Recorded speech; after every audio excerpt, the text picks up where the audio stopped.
I've been told that whistling to start meetings is inappropriate and tacky. So if we could quiet down, I'd like to welcome you to the February 6th, 2019 Legislative Regular Board Meeting. As we begin, the board would like to recognize and honor the First Peoples of the Puget Sound Territories by acknowledging that we are on the land of the coastal Salish tribes. We would also like to welcome Dina Pasha, who is joining us on the dais this evening.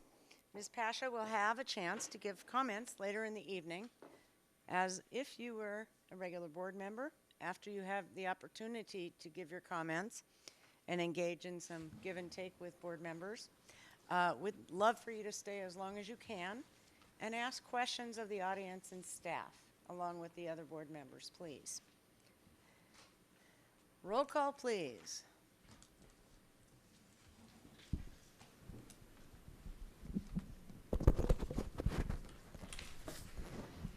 Director Burke, Present. Director DeWolf, Present. Director Geary, Present. Director Mack, Here. Director Patu, Here. Director Pinkham, Present. Director Harris. Here. Everyone would please stand, if you so wish, for the Pledge of Allegiance.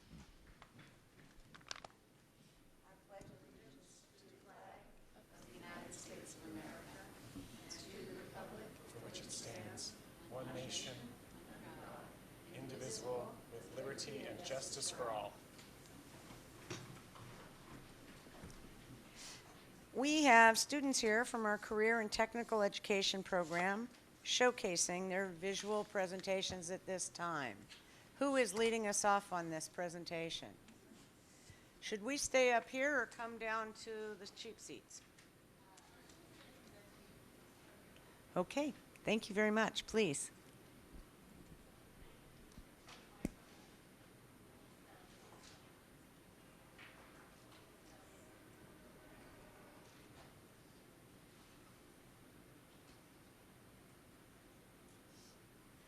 I'm Jane Hendrickson, the CTE Program Manager, and I'm excited to be celebrating National CTE Month with our award-winning staff and students.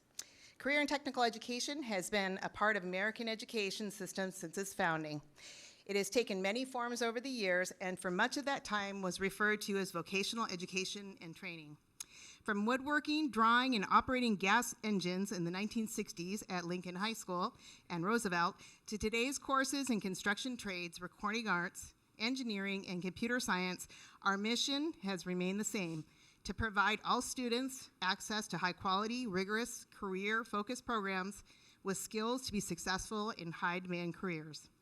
Please watch our staff and students in this short video on CTE in Seattle.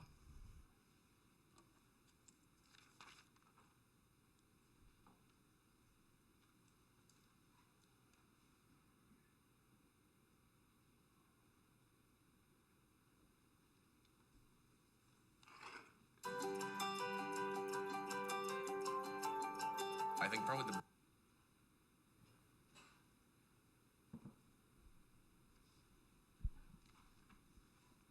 biggest thing I've learned from this is that I really enjoy genetics. I mean, this is what I plan to do for hopefully the rest of my life.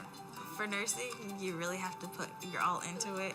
So I joined this class because it's like a preparation class to help prepare you for the CNA official test, the state test. I want to have my own food business one day, and so if I start off learning all the ways to cook food, it'll be easier.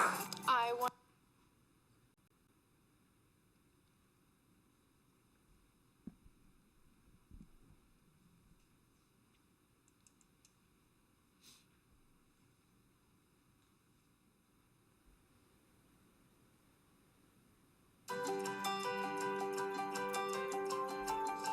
I think probably the biggest thing I've learned from this is that I really enjoy genetics. I mean, this is what I plan to do for hopefully the rest of my life. For nursing, you really have to put your all into it.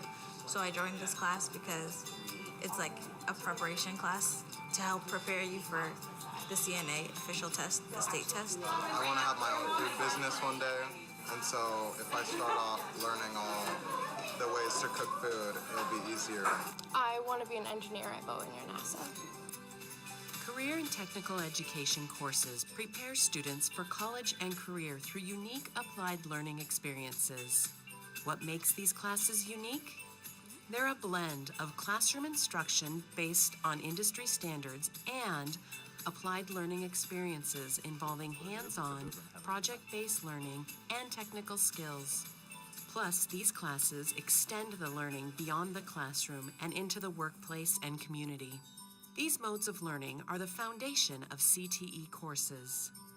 So if we put the head on black, what do you think we should put the feet on? Taught by teachers with diverse industry experience, Seattle Public Schools offers a wide range of courses and programs. These courses are designed as career-connected learning opportunities, which provide students with leadership experiences and 21st century skills.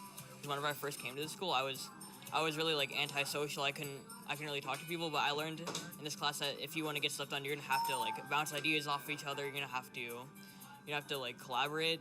Something I've learned in this class is being able to just go out and communicate with people. It's allowed me to step out of my little comfort zone and be uncomfortable for a couple of seconds, like to get a story that I need. I really learned a lot of like team building skills, like working as a team, working with people. I think taking CTE classes is probably one of the best decisions I've made in high school, to be honest.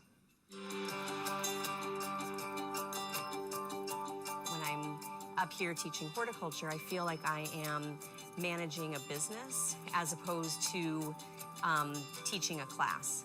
When things run well, the kids are learning as they go.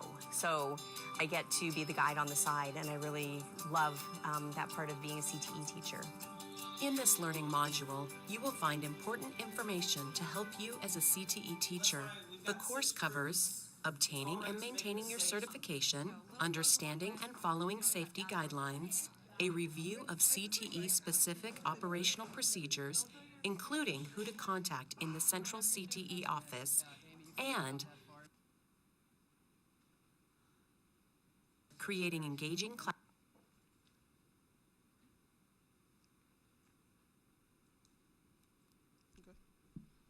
Good afternoon. My name is Teresa Scribner, and I'm a CTE teacher at Cleveland STEM High School, where I teach graphic arts and journalism. I've only been teaching for 7 years, but this is my 10th with Cleveland. I started as a volunteer in 2009, just before the school implemented the STEM program.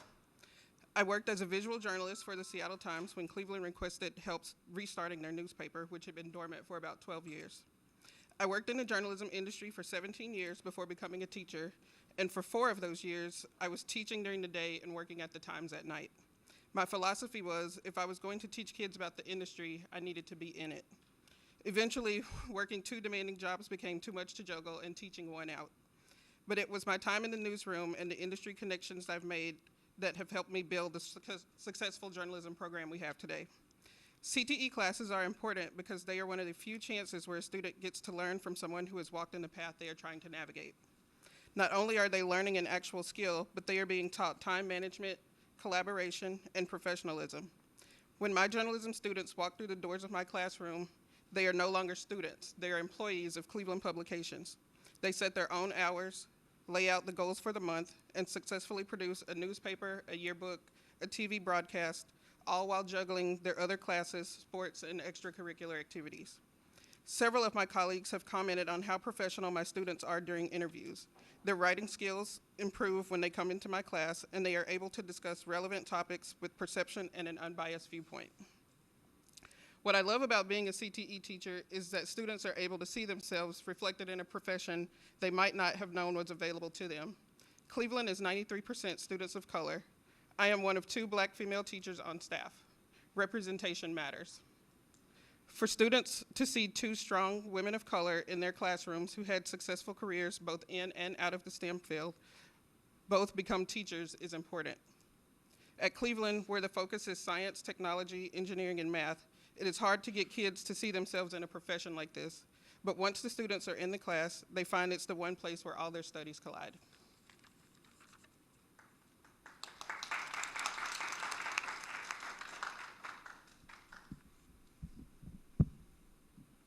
Hello, my name is Drew Brennan. I am a senior at Ingram High School, And to give you a little bit about my background, I am taking IB classes at Ingram. I'm a varsity tennis captain for this upcoming season, and I'm very excited to say that I will be attending Santa Clara University next fall. But if you'd asked me as a small crew-cut freshman 4 years ago what I wanted to do after high school, I would have probably freaked out. But when I went to my first marketing class and joined DECA, that's when everything really changed. I am currently the Area 2 President and Vice President of Career Development for Washington DECA, and today I'd like to give you just a quick look into how DECA as an organization has shaped my high school experience and the experience of all of our members. So first of all, what is DECA? Well, DECA is an international organization that prepares emerging leaders and entrepreneurs for careers in marketing, finance, hospitality, and management in high schools and colleges around the world, not just North America. While DECA is business-oriented, students with various interests can actually come and pursue involvement in DECA.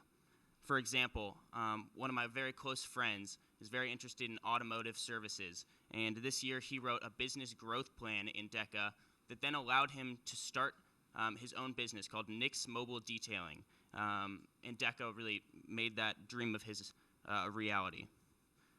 We are very excited this year to have 11,000 members in Washington DECA, many of which qualified for our upcoming State Career Development Conference.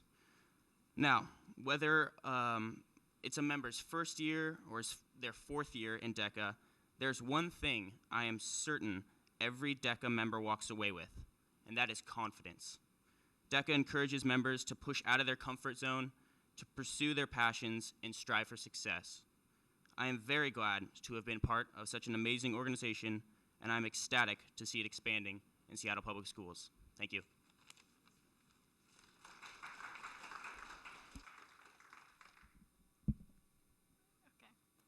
Hi, I'm Michael Adams. I'm a senior at Franklin High School. I want to become a nurse practitioner and go into medicinal activism. The medicinal part of my goal established when I learned a friend of mine was taking a CTE Skill Center nursing assistant course. She told me they combined patient care with medical study. As I started researching the course more, it only became more intriguing. This class sounded like it could launch me into my career path and offer some stability in my choice. I took advantage of this opportunity. In my young life, I've never been more inspired, intrigued, or compelled to explore a passion.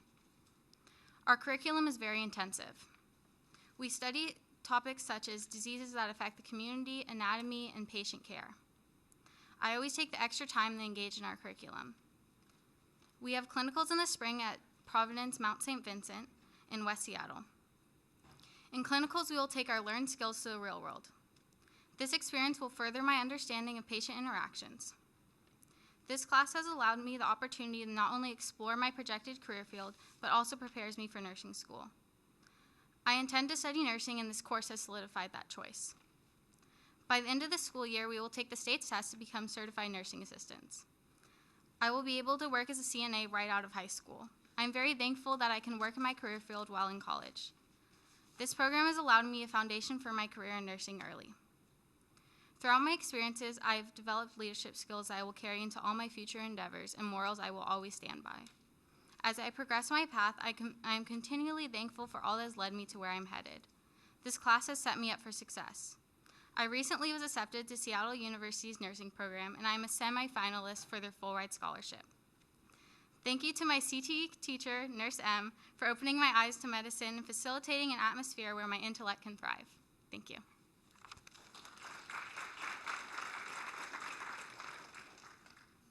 Hello, everybody. My name is Logan Webster, and I'm a senior, and I am the student director of the Academy of Business over at Chief Sealth. I would say the biggest life lesson and takeaway from the past few years with the Academy was definitely being given the opportunity to apply and get accepted into an internship. The Academy makes it very easy for students who are interested in either finance or hospitality to get their foot in the door with substantial companies that are looking for young and driven individuals. I myself spent this last summer working as an accounting intern at Costco Travel in Issaquah. Through this, I learned a lot of valuable life lessons, like getting really good at Excel, adapting to a schedule and commute because Issaquah is pretty far away from West Seattle, and overall just communication skills. Costco Travel had an open door policy where I could talk to all of the higher ups and directors and managers of all the departments, and I got to learn and understand their lifestyles while also getting a grasp of what I do and don't appreciate in a workplace. Overall, I was just very appreciative of that internship and getting a glimpse into the business world, but I really have to thank my teachers over at Chief Sealth for preparing me for these things via the classes of entrepreneurship and business management. They prepared us both mentally and physically by telling us what to expect and say with interviews, and got us prepared with resumes and cover letters and business attire. On top of learning real-world skills, I personally consider the Academy to be a fun escape from the core classes of high school, as they appeal more to my career and future interests in business. And now it is a great pleasure for me to introduce David Watkins. Mr. Watkins is the general manager of the Sound Hotel Belltown, Seattle. David has been involved with the Academy of Hospitality and Tourism for the past 3 years. We really appreciate his support and the Seattle Hotel Association. Thank you.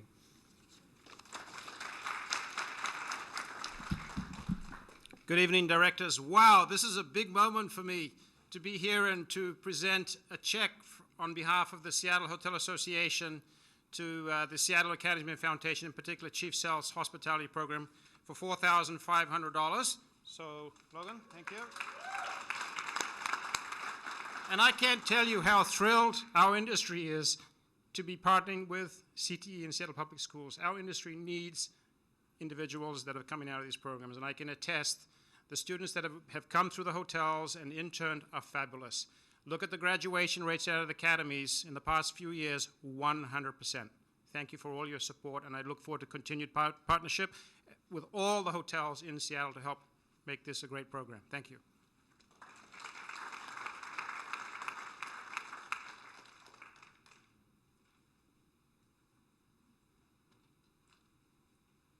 Thank you so much for allowing us to present tonight.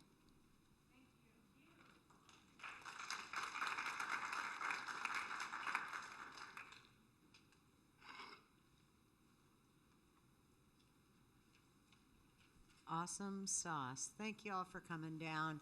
Thanks to our staff, thanks to our community members.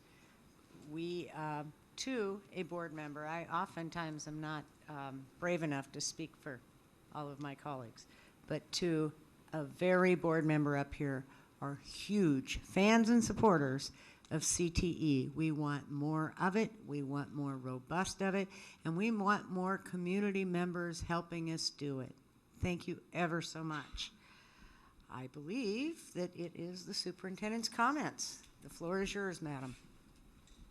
Well, I really don't want to follow that. That was awesome. So thank you, students. Thank you, teachers. Thank you, business partners. We really appreciate all of your support.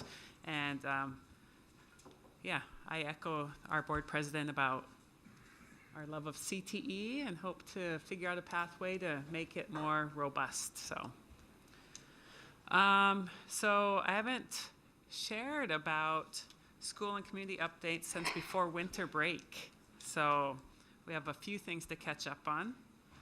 I've been out visiting schools. I got to brush up on my basketball skills at Viewlands Elementary with the Edmond Community College players who were there mentoring for the day, so go Tritons.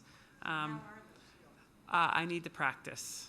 That's what I did find out. So I don't know if you saw the King 5 special on this Women in Power thing, but Mayor Durkin played Sue Bird a little bit. I'm about as good as Mayor Durkin was, so.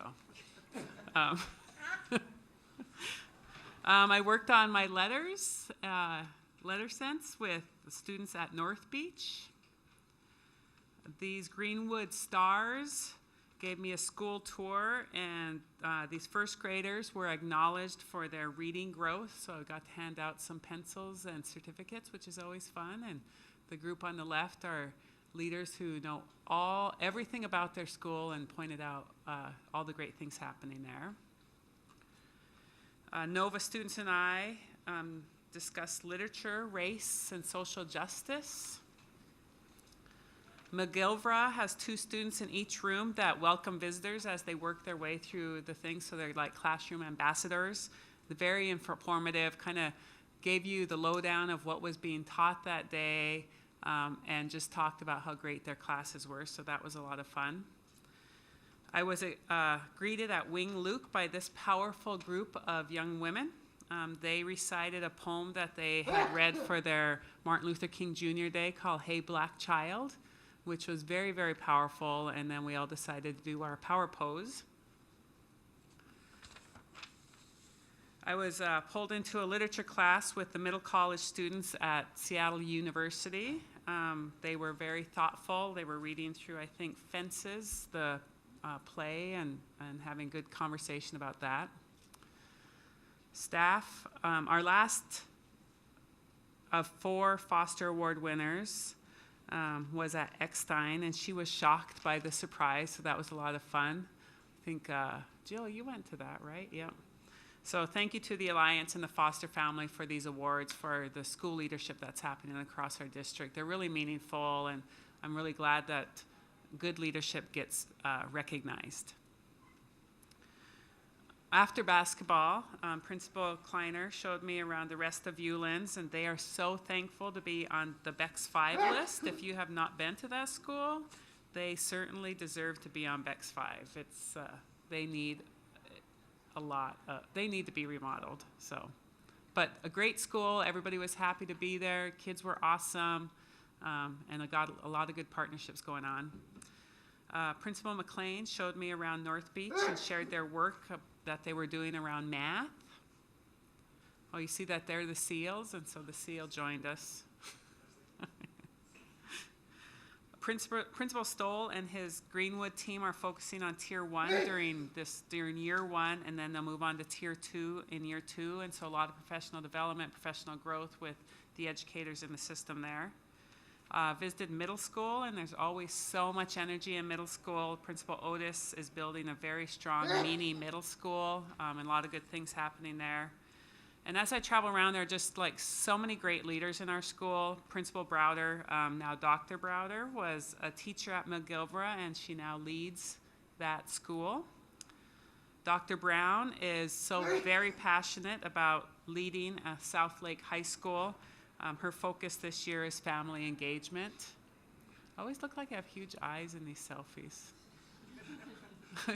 Yeah, no, it is true. I have to learn how to do better. Martin Luther King Principal, Dr. Thomas, continues to build strong systems to support students there. Principal Mendoza showed her excitement for the new Wing Luke building that will open in 2020. So thank you to our voters again for providing all those, all the great learning spaces for our students. Principal Pearson is working with Montlake community to build their cultural competency, doing really good equity work there. She's also excited to be on the BEX 5 list. This is the custodial engineer and the second oldest boiler in the city. He keeps this beast running so students at Montlake stay warm, but look how huge that is. And he's there every day, and so it's good that they are also going to get rebuilt. Did you get a tour of the Harry Potter attic? I did. Well, did we go to the? We heard about the Harry Potter attic. Very spooky. Jeanette, I met, she's one of our 72 crossing guards across the city, helping our students get to school safely. She keeps the students at Van Asselt at African American Academy safe, doing great work out there. Dr. Gary took me to lunch at Madison Middle School. Very, very loud, but good things happening there as well. Principal Chaput is thrilled to be at Lafayette. She couldn't say enough about the volunteers who keep the gardening projects running. I was teasing her like Lafayette, like there's no place like Nome. Principal Deese showed me around Alki. I was so impressed with the data books that the kindergartners shared. We walked in, and they all were able to open these data books, these binders, and say, here's where I was the first day of school. I knew these letters and these numbers. And then first day of the new semester opened up, it's like, now I've learned all these, and they keep those right at their desks. So very impressive learning going on. They're tracking their own learning, their own growth. Also another BEX 5 school, and it also needs it. So I'm sure that, you know, when it passes, we're going to be thankful to the voters again. And then just out in community, I popped in to visit the Advanced Learning Task Force, and I just want to thank everybody who's participating on that and giving up their time and providing us ideas to make Seattle Public Schools a better place for all students. This team shared with the media the needs at Northgate Elementary. So a little press conference up there. A huge shout out to Chief Jolynn Berge. She's given over 70 informational sessions about the budget and the levy across the city. And so we owe her a great amount of thanks for being out there working with PTAs and making sure that information gets out across the city about the importance of the levies that are coming to a vote soon. But when I was with her, Jolynn let me kick off this session at Rainier Beach High School, and so you can see that there's good audience attendance and people learning about what the levy means to their communities. And as you know, our partners supported us in seeking feedback on the draft strategic plan, so I did another round of engagement on our draft strategic plan, and I just want to give a huge thank you to everybody who participated in those efforts. Huge thank you to our partners and staff who supported this work. The Haida Heritage Foundation welcomed me at Graham Hill Elementary, so that was really nice. Somali Moms Night Out and Horn of Africa discussed the strategic plan at New Holly Community Center. The Chinese Information and Service Center hosted us as well for another event. The African American community hosted us. This was down at South Lake again. Our Latinx community gave us some powerful feedback that was really helpful to shaping the draft strategic plan. One thing does remain clear, even through this second round of engagement across the city, that the people in Seattle want our students to be successful. And I always think that's a really good platform to be on. It continues to be true. And I think, this board and the leadership in this district is not afraid to talk about the challenges that we are facing and not afraid to confront those and figure out a way to make us better with community. And I think those efforts will continue. I also met with Sea Alaska about supporting our Native Alaska students, and so have some good things maybe bubbling up from that. Superintendent Reichdale and I talked about special education, transportation, and levies, and I visited him in Olympia. And last, I met with William Bell from the Casey Family Programs. They do a lot, very supportive of our Seattle Public School students, have really good partnerships, and so it continues to be a really good learning experience for me to reach out to our partners and visit with them about what's going well, where can we do better, and how can we continue these powerful partnerships so that we can continue doing good work on behalf of Seattle Public Schools. And then I just want to end, I know that there's continual frustration with our families and communities around transportation and our failure to continue to timely deliver students in an effective, efficient way. And as I've been telling a lot of people, there are factors outside of our control, like driver shortages and things that we really can't control. But I also know that as a district, we need to do better. We need to fix that problem. We cannot continue telling parents to get their kids to school when we are failing on that front. And so I am taking action, and towards the end of February, we are pulling some business partners together, parents, putting everybody in a room and just trying to figure out, presenting the problem, presenting our challenges, talking about funding, talking about our routes, and how we can maybe do some mixed model efforts at delivering students. I think if we can get this right, of figuring out a way to build on systems that are already present in the city, and how do we get better at making sure that all students are getting access to transportation and being delivered to school so that they can learn. Seattle can actually be a leader in the country around this effort, so I'm excited to have this transportation innovation think tank come together, and so stay tuned for more information on that. But thank you.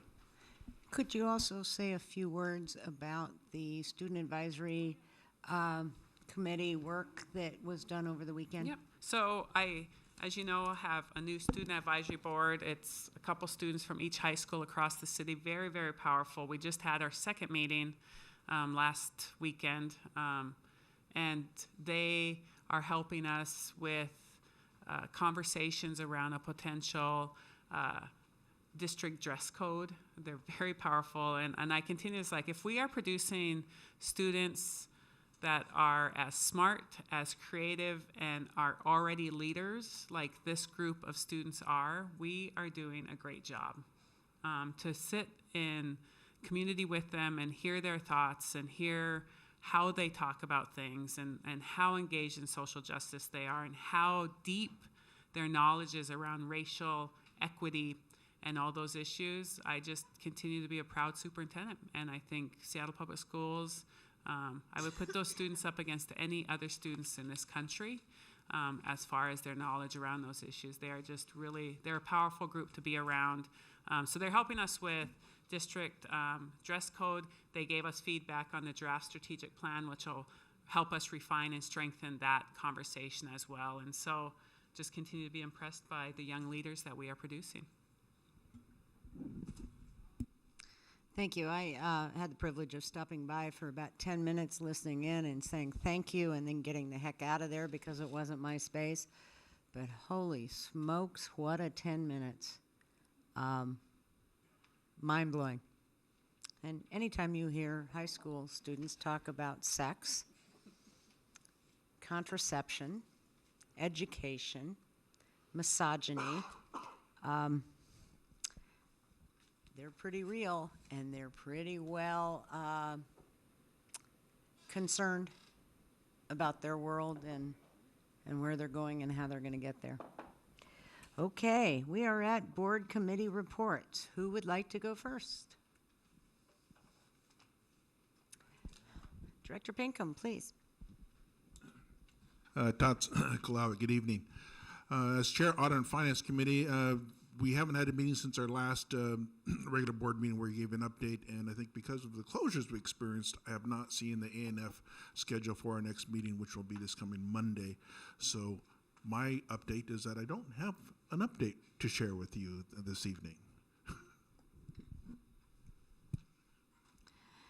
Director Mack, you want to talk about what's coming tomorrow at UPS? And other issues that you'd like to address, like legislation liaison? Legislation liaison, okay. Oh yeah, so Director going? Geary and I share the legislative role, and she graciously is taking that one for me today. Operations Committee is meeting tomorrow. The agenda is posted. We've got a full agenda, which includes the regular discussion around our work plan, kind of looking forward to making sure we're talking about the things that we need to be talking about in a timely fashion to be doing the work we're doing. We have a number of board work sessions that are going to be coming forward as part of that. On March 6th, a work session around community workforce agreements, had that conversation with the full board. In April and in May, I don't actually have the titles in front of me, but there's a couple more work sessions coming forward related to capacity planning and enrollment and all of that complicated and challenging processes that we go through. We are going to be getting the financial report as normal, as well as updates on the levies community engagement. February 12th, ballots are at your house if you're a registered voter. Please vote. We have action items around purchasing some computers. Thank you, BEX 4 voters, and other technology issues that we need to pass to serve our students in our schools. And we're going to have a conversation around the facilities planning policy. And what we currently have is the levy planning policy, so that we can get a little bit more robust going forward, potentially adopting a new policy that is drafted by WASDA and gives us a little more focus on overall facilities planning, not just looking at the levies as the only financial source. And in a number of special attention items, we're going to hear a little bit more about specific capital grants that have been provided through the legislature and other areas. Building security, that's a big topic for a lot of folks around our schools. What are we doing to upgrade those facilities? So we're going to get an overview of what's already happening and what's going to be happening. So I think that's going to be really good information. The asset preservation program talks about what we're doing to preserve the buildings that we have. And there's a big report that comes with that, so it's important work. I want to learn more about the Transportation Innovation Think Tank, so I believe Mr. Podesta is going to kind of give an overview of what that is looking like and have conversation around, what comes next after that, if there is potentially another task force or ongoing work, and we can have that kind of conversation about what we can do to improve the transportation situation, because it's one of our biggest challenges, and I appreciate that the superintendent is taking that head on. And so it's a full agenda. You're welcome to attend, and looking forward to it. Tomorrow, 4:30, next door. Director Geary, Okay. CNI and legislation. Thanks. And And Strategic Plan Steering Committee. Indeed. Okay, so CNI, February 12th, 4:30 to 6:30. So after you get done making sure your ballot's been posted, you can tune in. Our bars will be, and I believe I covered this in the last meeting, but I'll run through it just in case you haven't seen it, and the agenda is posted. But we'll be doing the final year of our contract with Herff Jones for yearbooks, and then there will be a bar coming through on library collections. And I'll just take this opportunity to say that we're hearing a lot from librarians, and it's not always just the issue of funding and scheduling or making sure that we have full-time FTEs that they're advocating for, but oftentimes those librarians are advocating for an equitable distribution of good materials, and that's something I think we on the board all would like to come up with a better plan for. Our new schools get those out of get materials out of the capital fund, but our old schools don't have access to updating their collections with the same fidelity and ease that we find that we can do when we buy a new collection. Our standing or special attention items will be ethnic studies and our the committee work plan. One of the things that we're going to continue to look at is ways to align with the operations committee and meet with their team to make sure that the curriculum and instruction work is aligning well with the operations committee in terms of where we see intersections in our work. So I'm looking forward to that, and hopefully that will make everything work with more consistency, and we will break down silos best we can. Our standing agenda will be receiving reports on our SMART goals, particularly MTSS implementation, and then high school revisioning, which if anybody was here to see the CTE production, oftentimes we are talking about how to make sure in our revisioning of high school that we're giving our kids lots of opportunities for real world engagement. So that's exciting too. And then we're going to do the instructional materials update. And I know last board committee we heard from folks, particularly our natives, about since time immemorial, and I appreciate Director Pinkham's comment on that. We will be also looking at the work in terms of policies around adopting instructional materials and how that process can move forward so that we have the ability to adopt our own instructional materials as they are presented to us. That can be things like since time immemorial, ethnic studies, and even as we are being asked to implement a Civics for All curriculum, it's important that we do that work with fidelity to our own policies, and it's not just as easy as saying that we're going to do it, but make sure that we're doing it well and not in violation of what we have said we will do in terms of vetting the materials that are going to be asked to be implemented district-wide. So those are some of the things we'll be talking about at CNI. Moving on to our legislative committee, staff met with the Seattle delegation, went down this morning and met with the Seattle delegation to present our legislative agenda. It's my understanding that it was well received. Director Mack and I had planned on going, but Due to inclement weather and late start times and the need to care for children, we collectively decided it was safer for us to stay home and make sure that our children were taken care of. And I think it turned out to be a good call because I think we both ended up dealing with sick children last night. But in spite of that hardship, our Seattle staff went down, met with delegations, so that was good. And then Director Mack and I will be in Olympia next Monday to meet with the delegation and present from our perspective the current concerns of Seattle Public Schools. Other than that, legislation is still being proposed, and our staff is vetting that and keeping us apprised of anything that appears to need further attention. And I know Jolynn Berge has been to Olympia several times to testify on our behalf, which is great. Where isn't she and what isn't she doing for Seattle schools is all I can say.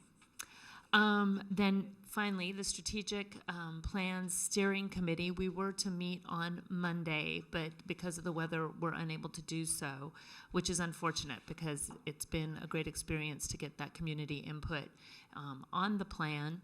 But we are looking to schedule some type of remote or electronic gathering, such as through Skype, so that we can have an opportunity to look over the community feedback and consider that in developing the final steering committee recommendations, look over different KPIs and goals that are being set.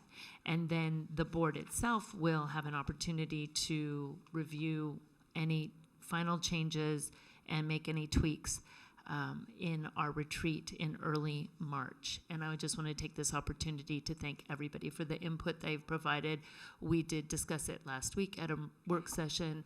I think that the board was very conscientious of all the hard work that went into it, was very respectful of that work, and I think the suggested changes were reflective of that respect and the concerns that each one of us brings on behalf of our constituents. So stay tuned. Thank you. Director Mack, did you want to address the Families Education Preschool Partnership Levy Oversight work? Yes, yeah. I'm excited to recently be appointed to the Levy Oversight Committee for the Family Education Preschool and Promise, the city's levy.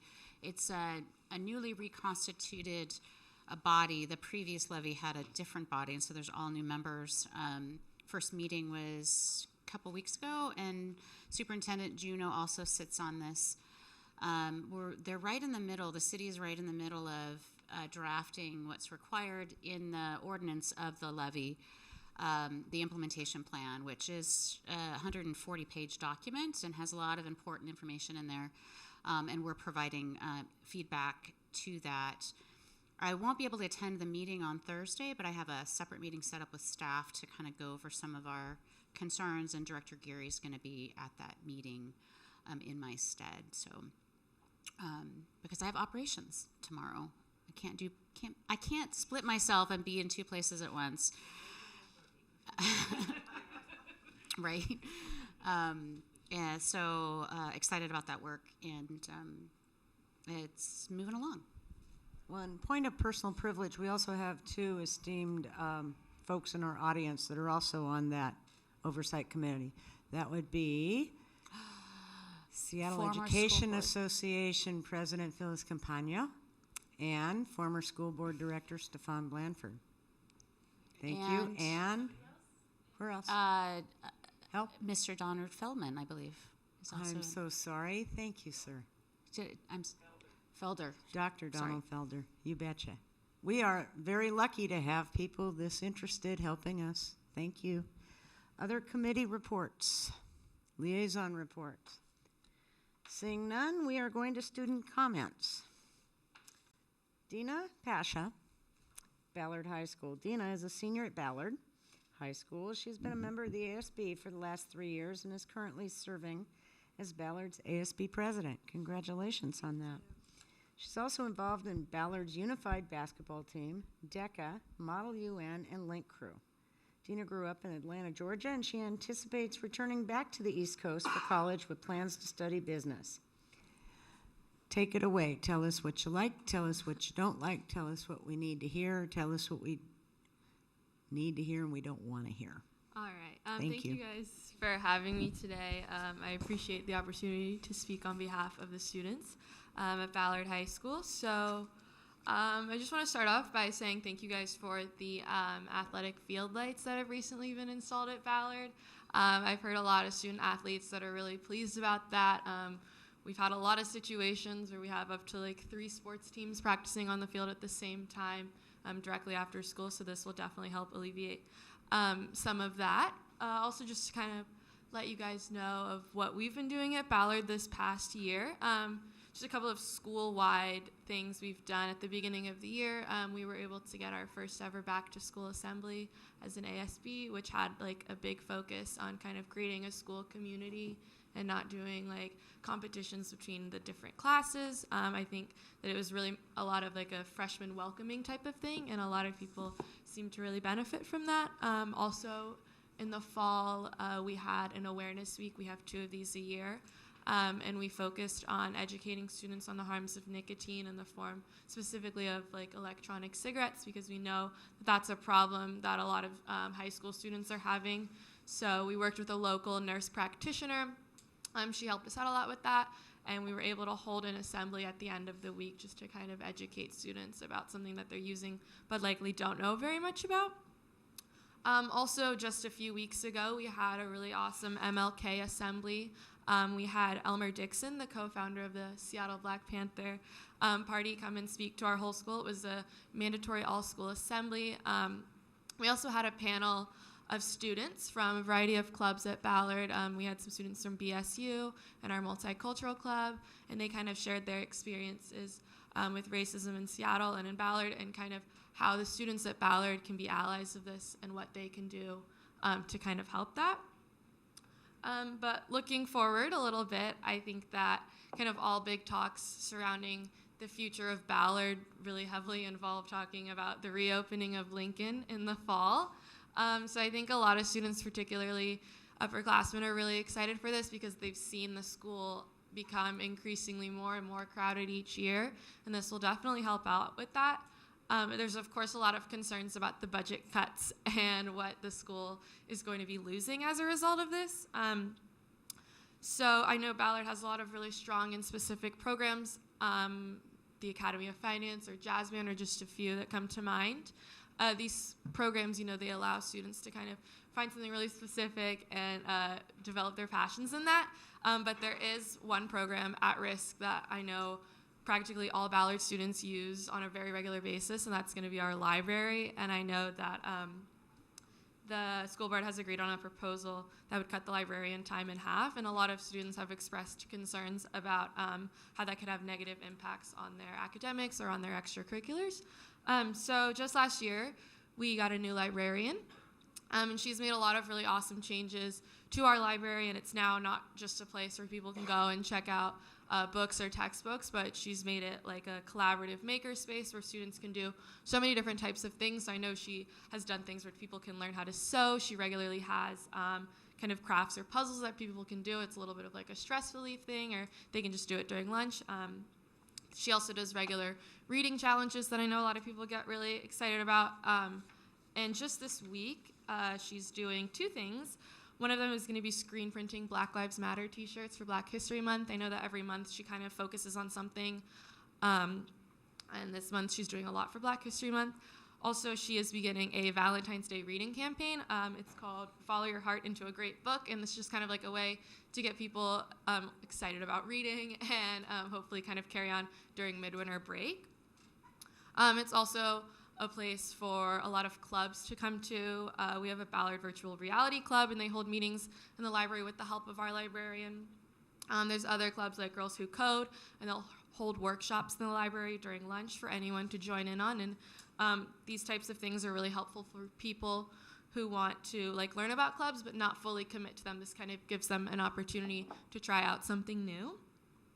Also, a lot of students are using the library's technological resources on any given day. So you can find students in between classes, during lunch, or for hours after school using the library computers to print things out, work on group projects. And this is particularly helpful, especially for students who may not have regular access to a computer at home.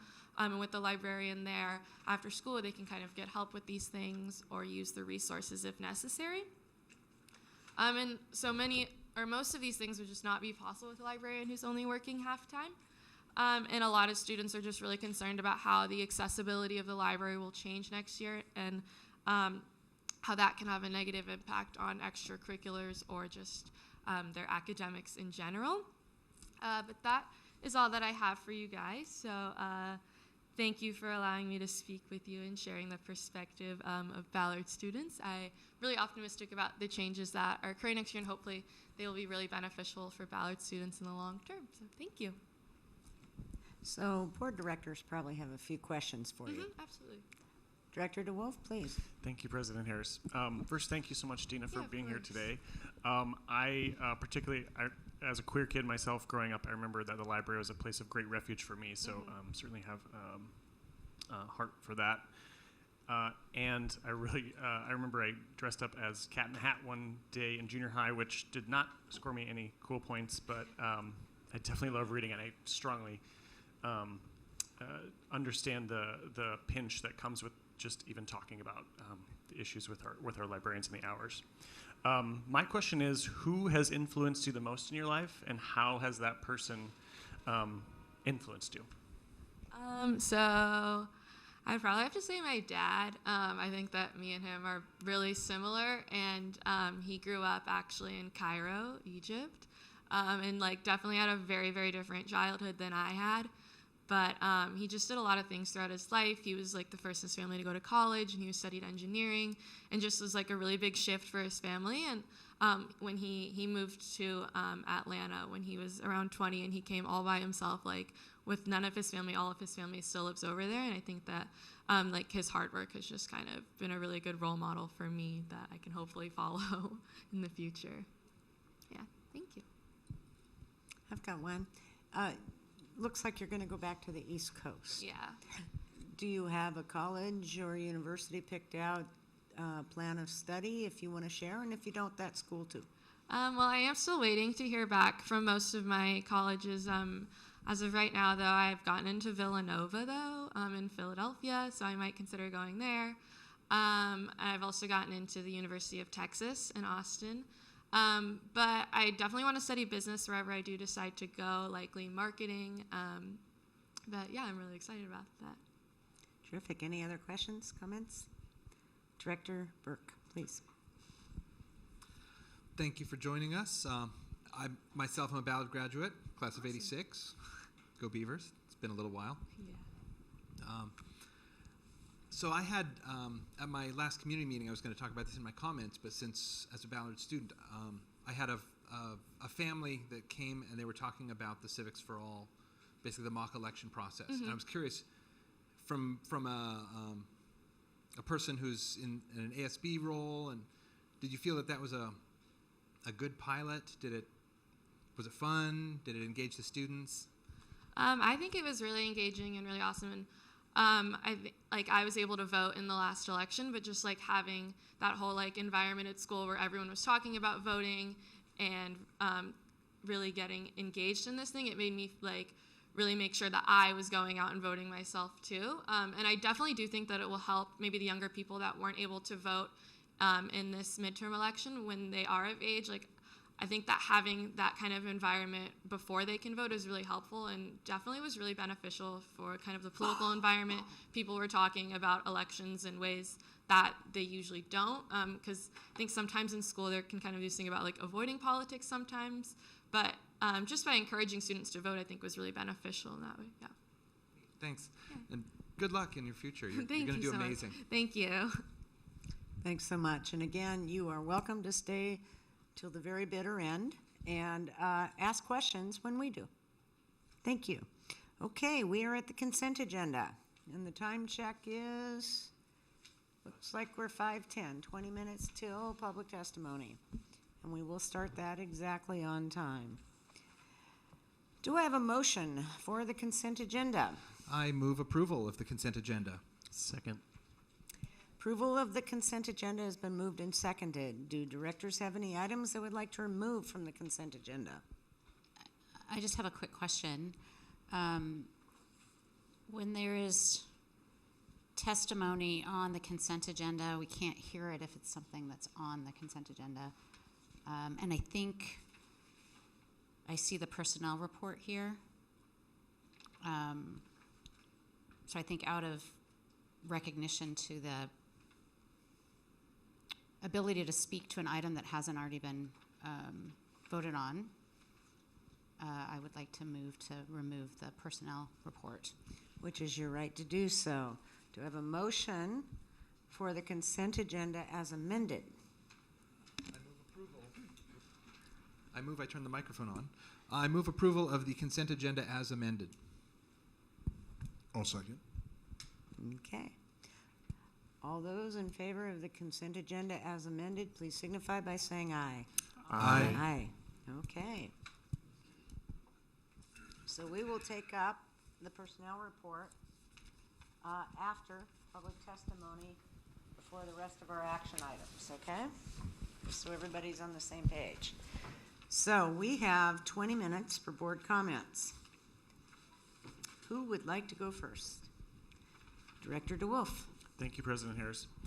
First, as a citizen of the Chippewa Cree Nation of Rockville, Montana, I want to also recognize that we are on stolen Indigenous land.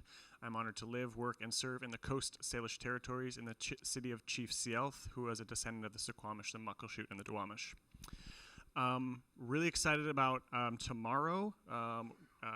Just recently joined the Operations Committee and really excited to begin really formally having the really, I would say, exciting conversations around community workforce agreements. So I'm looking forward to that conversation tomorrow.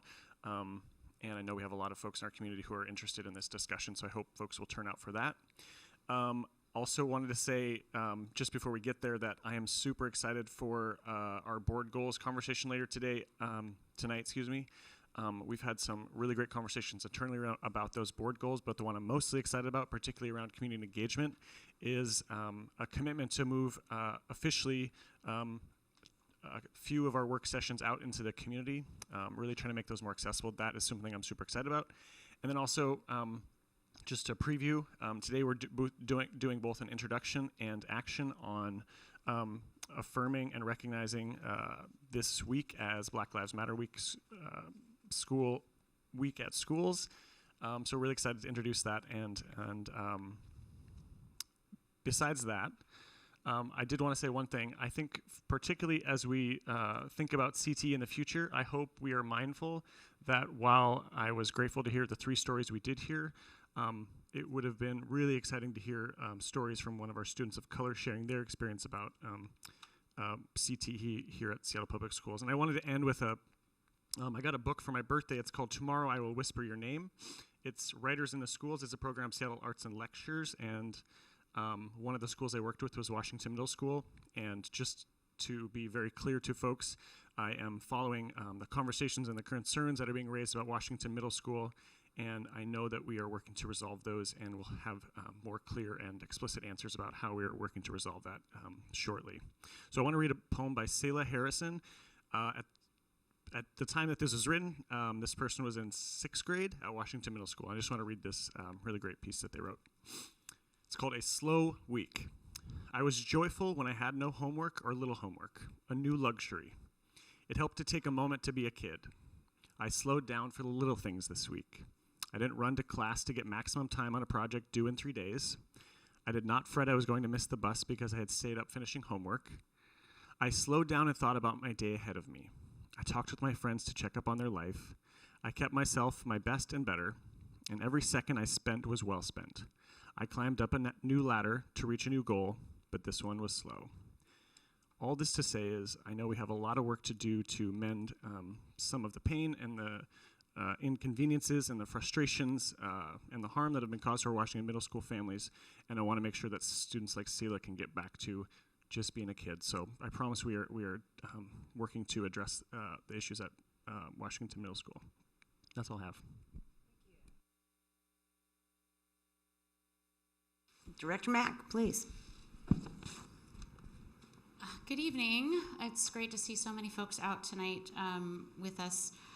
I wanted to give out a friendly reminder about open enrollment. It's going on right now, school choice. If you're interested in applying to a school that's different than your attendance area school, the option to do so is open now through the 15th. Information's on the website. I also know that staff has been working hard to reach out to community and support the registration process, and they have a number of events going on. Tomorrow at Cedar Park Elementary from 5 to 7, there's a registration event.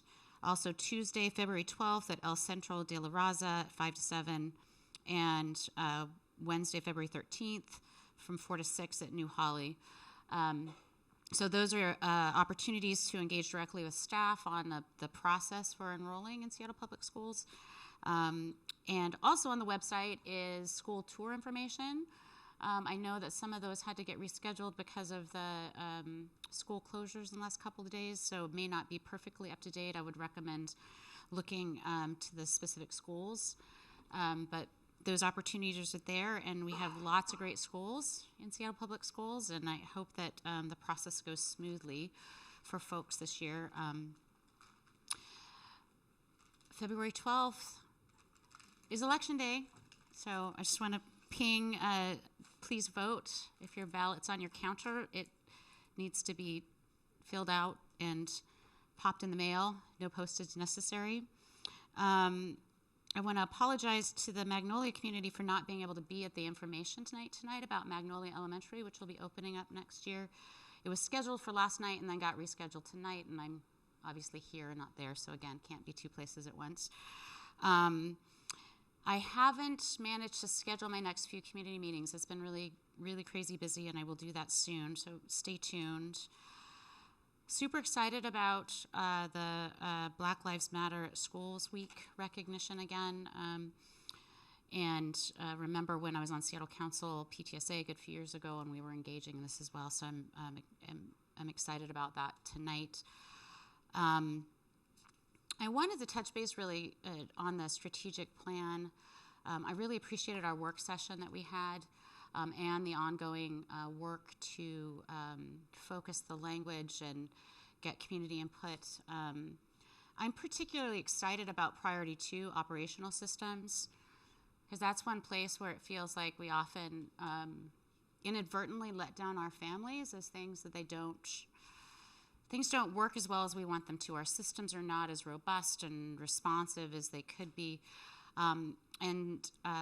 I know we have so many well-meaning, intelligent, amazing folks in this district, and we have budget shortfalls which cause problems, and our systems are complex.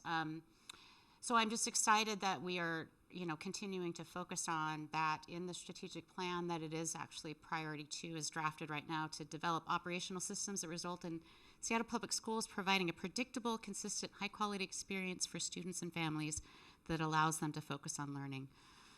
And I just want to reiterate my commitment to you to help support that through the work of the board and working with staff on those things. So thank you, Dina, for being here tonight. Ballard High School is in my district, though Director Burke likes to talk about a lot more. He is a graduate. I'm not, but I really do appreciate you talking about all the great stuff that's going on there. And I want to also thank again all of the parents and community members that put their volunteer time into supporting all of those programs. I know that it wasn't mentioned, but I know that there's a volunteer program after school for mentoring and tutoring that goes on at the library as well. And I know that happens in other schools as well, but thank you to everyone who steps up every day to support our students. That CTE video was amazing. Staff is gone, but it was really great to have all of that pulled together, so I really appreciate that. And looking forward to hearing from you all tonight with your concerns, and hopefully we can support making changes to improve things. Next up, Director Burke. Good evening, everybody. I hope you're having a warm and safe slightly cold, slightly icy season. Some of the, kind of looking back over the last couple of weeks, definitely the CTE presentation that we just got was really, it sent chills down my back. There were, just hearing from the students, it's truly, when I think of CTE, I think of the intersection of education and personal passion. And it's like when a student really finds their voice and their passion and what really motivates them, and it happens to coincide with their education, and it's a very cool thing. I want to publicly thank Mr. David Watkins for his generosity, and I've had the pleasure of working with Mr. Watkins for the last couple of years, and I know that he's a passionate advocate for the Seattle Academies Foundation and the hospitality and tourism, so I want to publicly express that gratitude. I also want to thank staff internally. Wyeth Jesse gave me a wonderful walk through some of our MTSS data tools to really help understand what it looks like from system level down to student level. That was really informative for me when I think about how we're doing our governance. And I know that he likes to fly under the radar, but I want to just share some kudos for Director DeWolf. I was pointed out today a joint editorial that was posted on Crosscut, and I read it and I thought, wow, that's the best unpacking of basic education. When you hear basic education, it's just a buzzword, but that editorial was really good, and so I want to publicly commend you for that. Other stuff that's going on, the science adoption, K through 12 is ongoing. Materials have been selected at the finalist level, or the first round materials have been selected, and those materials were on display last Saturday at Nathan Hale along with district staff, and will be on display next Saturday at Rainier Beach along with district staff to answer questions. So I encourage people to go and look and experience and share their thoughts. My last community meeting was just about a week and a half ago. We covered some great topics, the Civics for All discussion that I mentioned before, librarians was a lively topic, and history, scope and sequence of history. I know.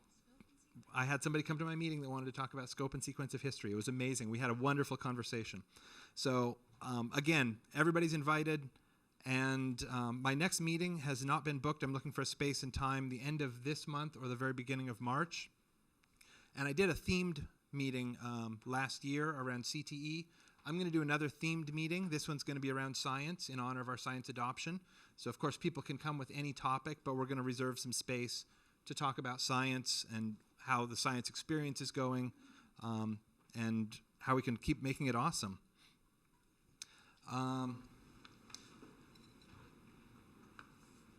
So that's about it. And if there's anything else, I'll reserve a little time after public testimony. Thank you all for coming, and we have a lot of work to do, and you all are helping us identify it. Okay, we have, according to my computer, 6 minutes before we start public testimony. Let's take a stretch break, and we'll start public testimony at 5:30. Thank you.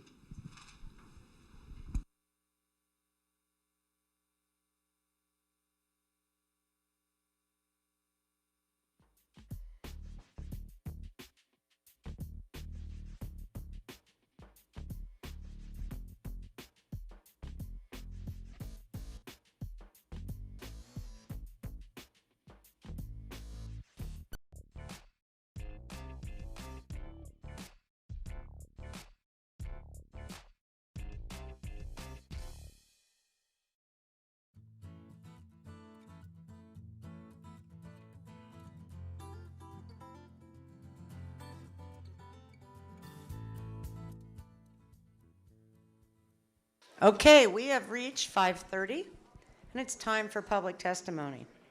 The rules for public testimony are on the screen, and I ask that speakers be respectful of these rules and, frankly, to the rest of us in this room. I would note that the board does not take public comments on items related to personnel or individually named staff. The majority of the speaker's time must be spent on the topic he or she has indicated they wish to speak about. Each speaker has a 2-minute speaking time. When the 2 minutes have ended, please conclude your remarks. You will see a yellow light at that new beautiful podium that our staff built us. And you've got 30 seconds to wrap up. Please read off the testimony speakers. Nell Baker, followed by Cece Chan, followed by Anissa Roydad.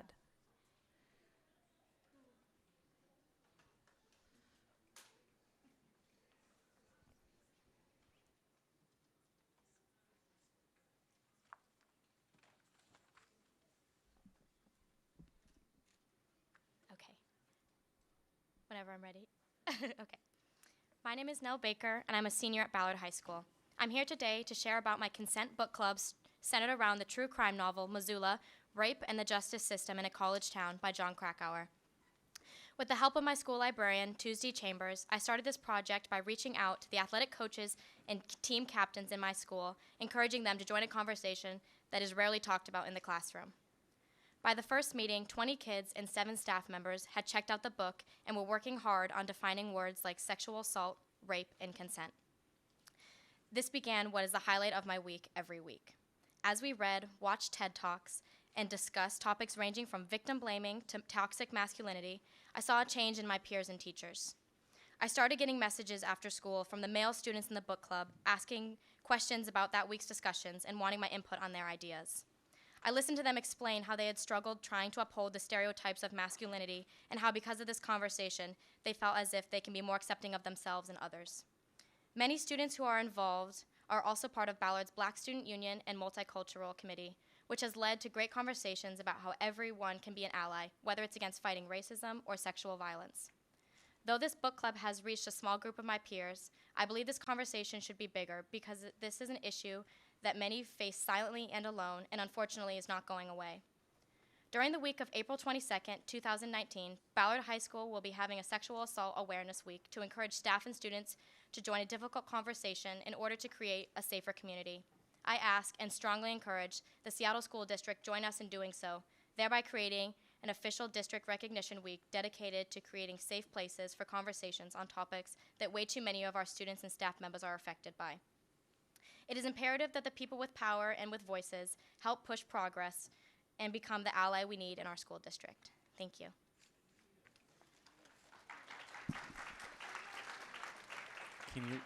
Can you just repeat that date for me? Yeah, it's going to be the week of April 22nd through the 26th.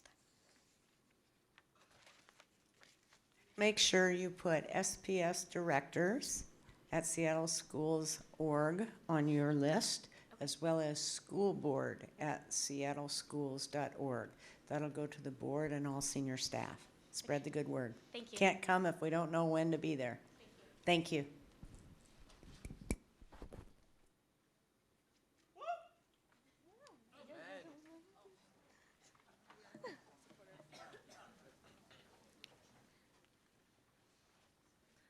Okay, hi guys, my name is Cece Chan. I'm a senior at Nathan Hill High School, and I'm also the representative for the NAACP Youth Coalition.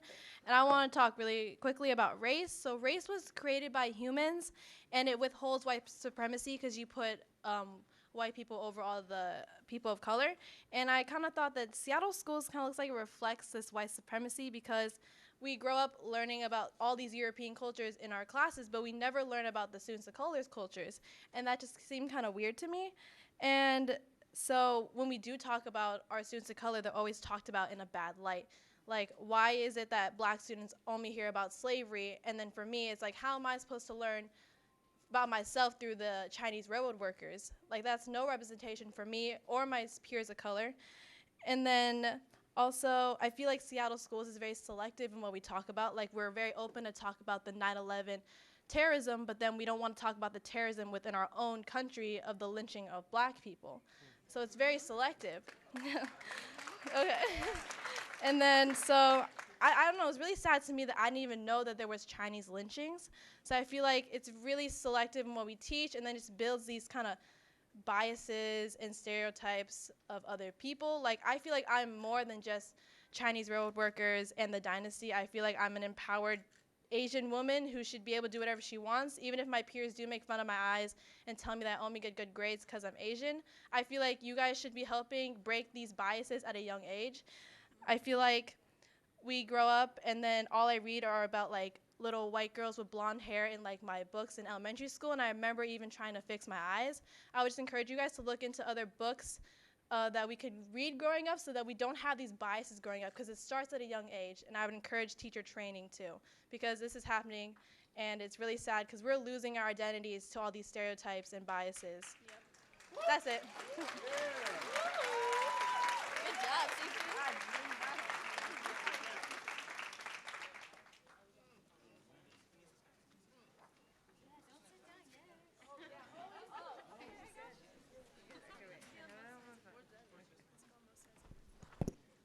Okay, start. Hi, my name is Anissa Roydad. I am a junior at Ballard High School and part of the NAACP Youth Coalition. Last year, Director DeWolf wrote a powerful and unapologetic resolution declaring that Black Lives Matter, which passed unanimously. The resolution expired this year, although the plights of the Black community have not. Although indefinite support of this resolution is necessary, it's not enough. To turn affirmation into action, we need to support this year's Black Lives Matter at School Week demands. Namely, 1, ending zero tolerance and implementing restorative justice. 2, mandatory Black history and ethnic studies, with the emphasis on mandatory. 3, hiring more Black teachers. And 4, funding counselors, not cops. This isn't a partisan issue. It's not isolated to one race or another. It's simply human. I'm standing here in solidarity with Black students, teachers, and parents because, like Martin Luther King Jr. said, injustice anywhere is a threat to justice everywhere. And supporting these demands will help overcome historic injustices that the Black community has faced. Not only do these demands give Black students the resources and support they need to succeed, but they lift everyone up. I implore you to think about Policy 0030, about ensuring racial and educational justice. It hangs on this very wall. Remember why it was written. Ask yourself what has been done to uphold it and what is left. I hope you realize that supporting the Black Lives Matter at School Week demands is part of is part of accomplishing that resolution. Thank you.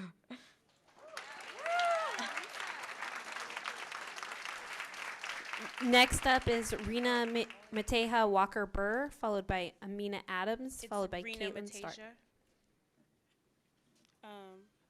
So I don't really have a speech written, so I might be all over the place, but I'm just gonna start. Basically, I feel like Seattle Public Schools is doing very little to back up ethnic studies, and I feel like this because we'll go to the school board meetings and we'll testify and we'll tell you guys how I feel, and you guys will nod your head, but I won't see you guys in schools. You guys won't do anything to come down to our schools or listen to us. You guys have one day to teach teachers on what they should do, but I'll ask my teachers on what did you guys learn? And they're like, I don't really know. It was kind of this way, but I was thinking it should have been something different. And so I just basically I kind of want to hold you guys accountable to make sure that you guys are doing what you guys are supposed to be doing, because very little is being done. And I just want to remind you guys that ethnic studies is more than just a curriculum, it's people's life. Because after you learn ethnic studies, your life changes, because it's no longer just words in the textbooks. It's stuff that you can take out into the real world, and it's stuff that you can learn, and it's stuff that people can actually value in their everyday life. I don't really understand where I will use y equals mx plus b other than if I become something else, but I know where I can apply ethnic studies, and that's in my everyday life. So I just want to make sure that like even like if one of you guys come down to like a school or a middle school or a high school once a month, just to make sure that we're doing all right. Like I don't see you guys anywhere else but here, and this is the only time I get to see you. And testimony starts at like what, 4:30, but people have homework to do, have other jobs to take care of, just to take care of their siblings. Not everybody can testify and say what I'm saying right now. Thank you.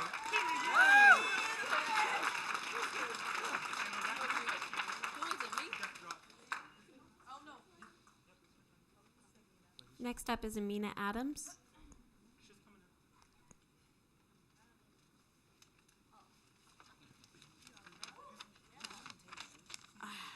Okay. Wait, hold on, it's wrinkled. Hi, my name is Amina Adams. I'm a senior at Rainier Beach. I'm part of NYC. And today I'm going to be speaking on behalf of ethnic studies. So, European culture has been dominating the curriculum, which supports white privilege. Other cultures are not being represented in the curriculum, which creates an illusion that European populations founded, created, just to name a few, medicine, mathematics, geography, street lights, etc., which is untrue. Have they contributed? Yes, but the curriculum that students are reading makes it seem as if anyone who identifies as white did all of the creating and exploring of America. So we need ethnic studies in our curriculum so that students can get a bigger picture that all ethnicities contributed to America, because we are not being exposed enough. And I'm done.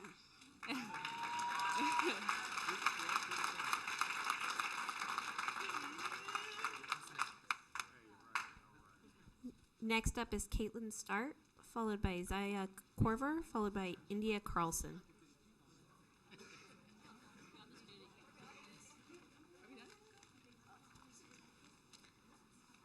Hi, I'm Caitlin Start from Washington Middle School, and I want to speak on behalf of the music program, staff, and students that are in the music program. So with the music program, administration has had very little communication with the music program and Friends of Washington Music, which is an organization that is self-funded to fund the music program pretty much. And so one of the main issues with administration and the music program is very little communication in general. Like, we don't know if they're gonna cut the music program in general, because in the beginning of the year, fiddleists were completely cut, and we had to let go of a staff member that was an orchestra teacher. So I'm not 100% sure what will happen in the future with the music program, but what I do know is that staff is definitely very confused with how little communication has been given from administration. Like a little bit earlier, like, I don't know, maybe a week or two ago actually, one of the administration had told the staff music teachers that they were not allowed to take students and put them into a music program. They had no control over pretty much scheduling, and which affected a lot of students who had been in the music program for like over 2 years that got completely taken out. And I know they are doing stuff to fix it now, but still a lot of students are not in the classes that they need to be in, and they've been doing these classes for so long that they don't want to just quit. And I understand that there are budgets and sometimes it's not always the main priority, but it feels like there's not a lot of attention drawn to it, because from me being in the music program, I think it's such an important thing, and 5th graders coming into our middle school should have the exact same opportunities that I have, because they're amazing. And that's it.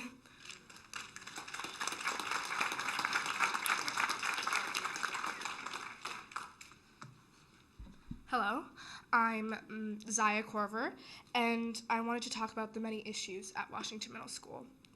How general education students are not treated equal to their highly capable peers. How people of color rarely have the opportunities nor the guidance to feel confident enough to test into the HCC program. And how students only have the chance to use the restroom freely during 20% of the school day, which is particularly harmful for females because average use time is greater, the lines are longer, and our opportunities to use the restroom are therefore more limited. The underlying issue at hand is miscommunication with student body.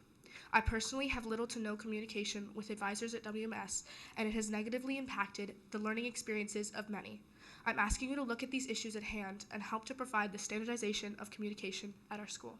Thank you.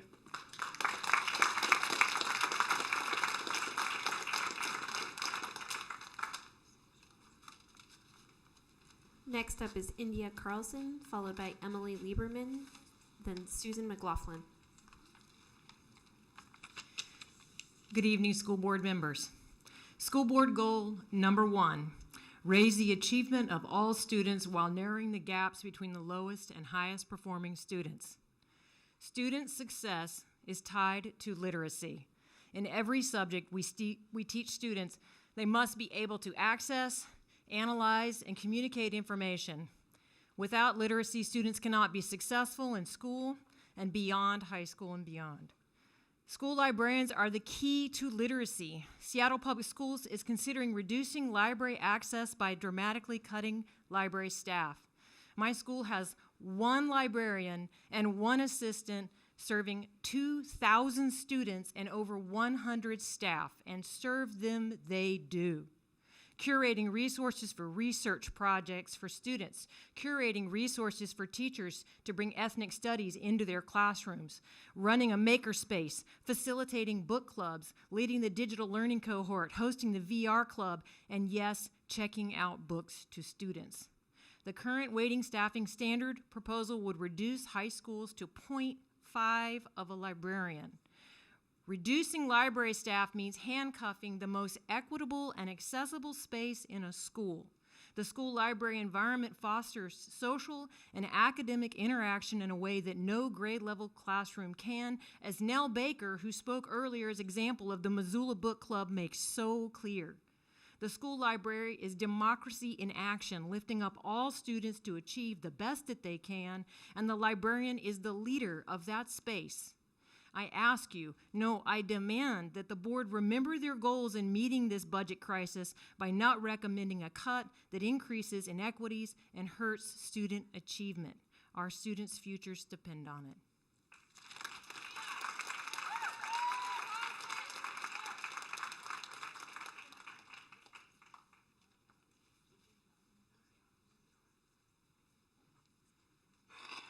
Good afternoon. I yield my time to Kathleen Carson. Good afternoon. Thank you for the opportunity to speak. Our schools are now more segregated than they were a generation ago. That does not just happen. That is the result of deliberate choice, and it will take deliberate choice to undo it, because we know that separate is not equal. The board goals to raise the achievement of all students, and particularly to reduce the gap between the highest and lowest performers, to eliminate racial predictability in all aspects of education, and to ensure that all students of Seattle Public Schools graduate ready for a racially and culturally diverse school. Washington Middle School is a place that could happen, that those goals could be achieved. But the pain of separate and not equal is very apparent and is exacerbated by the decrease in resources. We have a community at Washington Middle School that is committed to working toward achieving those goals, but we need the support of the board to do that.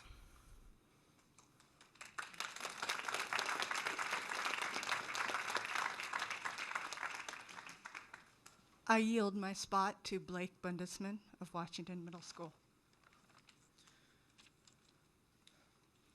Hello, my name is Blake. I'm here to talk about the unexpected schedule changes at Washington Middle School that have again halted learning for everybody for many reasons.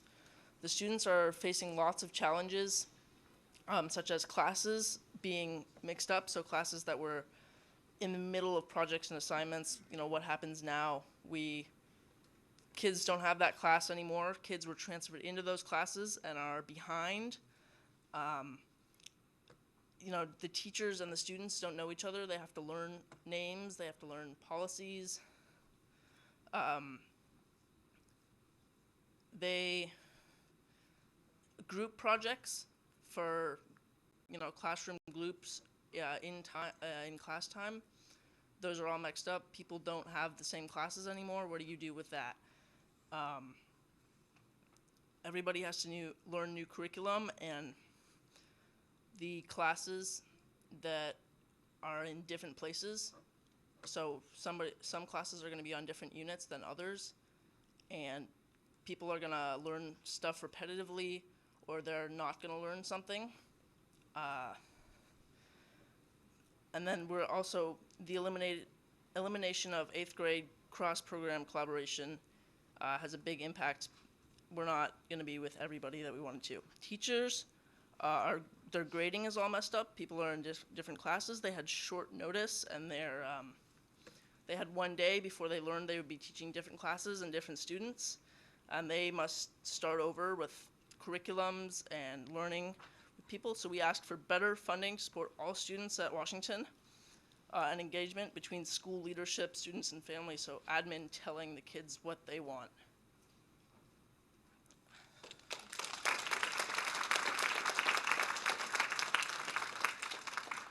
Next up is Chris Jackins, followed by Councilmember Shama Sawant, followed by Jeff Titelbaum.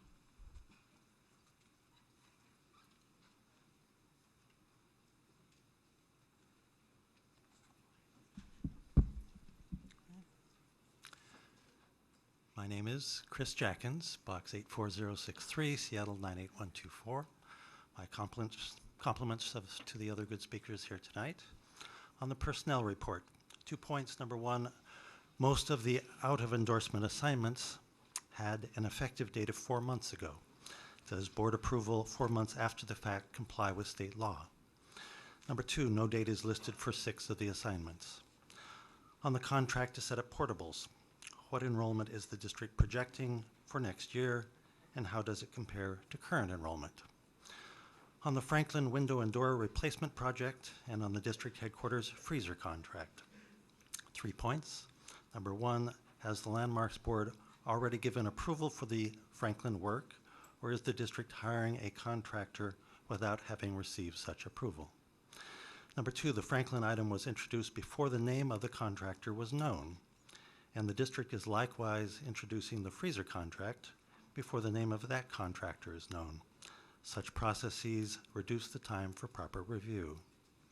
Number three, years ago, previous school boards were more sensitive about being treated like rubber stamps. The district has a new chief operating officer with valuable experience at the city. Is this how the city does its business? Please vote no. On the composting contract, 3 points. Number one, the current holder of the contract was the only company to submit a bid. Number two, the report states that the district advertised with the Washington State Office of Minority and Women's Business Enterprises and the minority-owned business trade group Taper 100. Number three, did the district do any outreach to specific such companies beyond advertising? Thank you.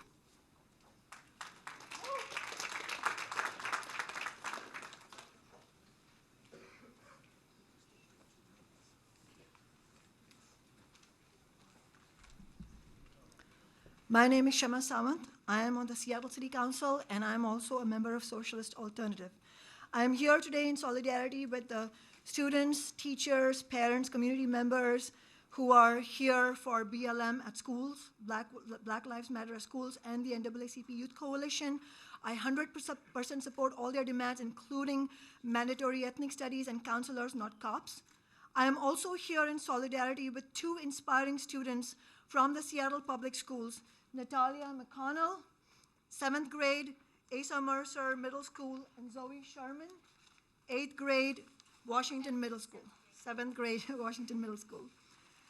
In an example that our movement, led by us adults, should follow, young Natalia and Zoe, directed by their passion to fight for a better world, feel strongly that the bus service in schools in Seattle should be brought in-house as a public entity so that all drivers have the choice of a full-time job and will be paid the same wages and benefits as other public employees of the Seattle public school system.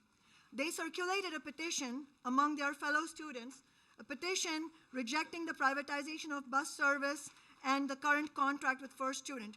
Within a few weeks, Natalia and Zoe have got 1,003 signatures from their peers.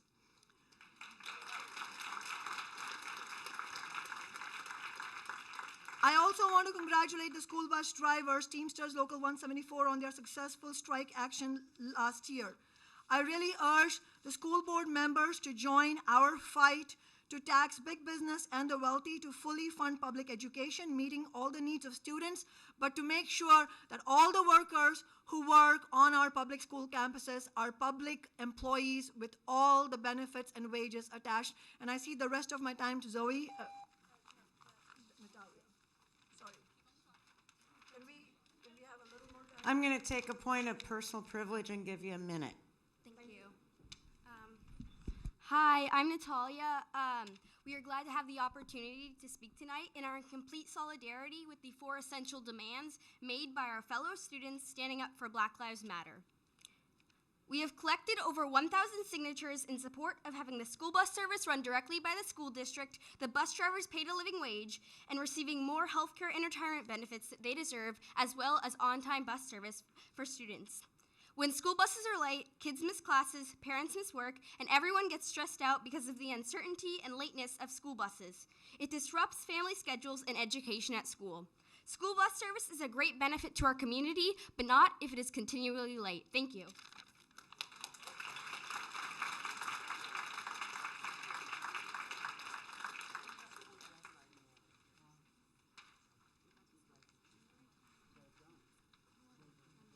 I'd like to yield my time to one of the students, Mia Weatherby, please.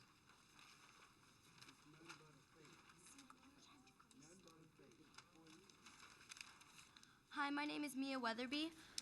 Bus drivers work really hard. They deserve fair pay, good retirement benefits, and good healthcare benefits. For many students, riding the school bus is their way to get to school. Without our school bus drivers, there would be lots of students who wouldn't get to school on time. We have taken a stand. We have started a petition to have Seattle Public Schools run their own bus company where all the school bus drivers get fair pay and better benefits. There are over 1,000 signatures collected from students from 12 schools. I cede the rest of my time to Grace.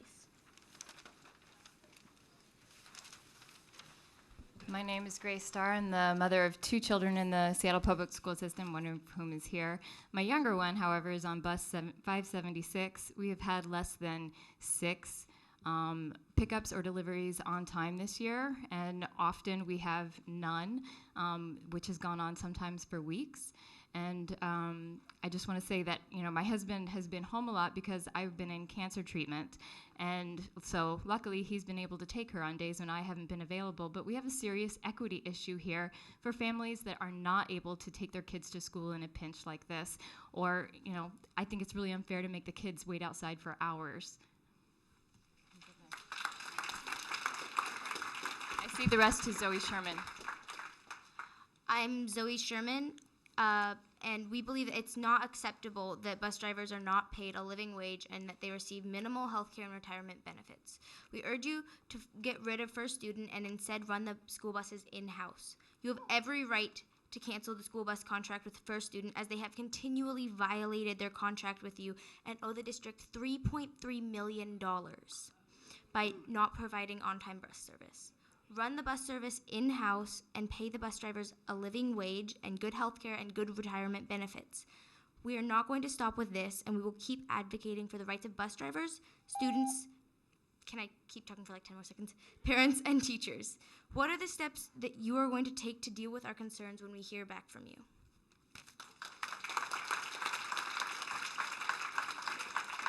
Next up is Sabrina Burr, followed by Darren Hoop, then Cliff Meyer.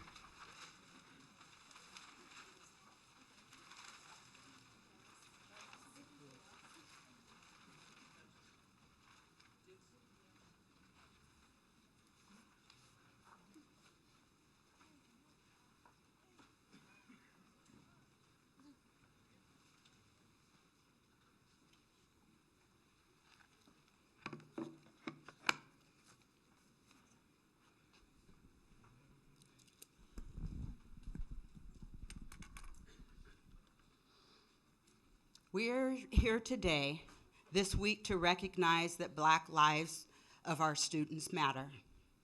But our lives only matter in this district in words and policies. This district has a belief gap and views Black people as colonizers did. You are one of the greatest contributors to the pipeline to prison, murderers of self-esteem and hope. I know firsthand. I witnessed firsthand my baby brother almost 50 years ago. He was stabbed in the heart. The first stab came that changed the trajectory of his life from this district. Both you and his murderer were cause of his death.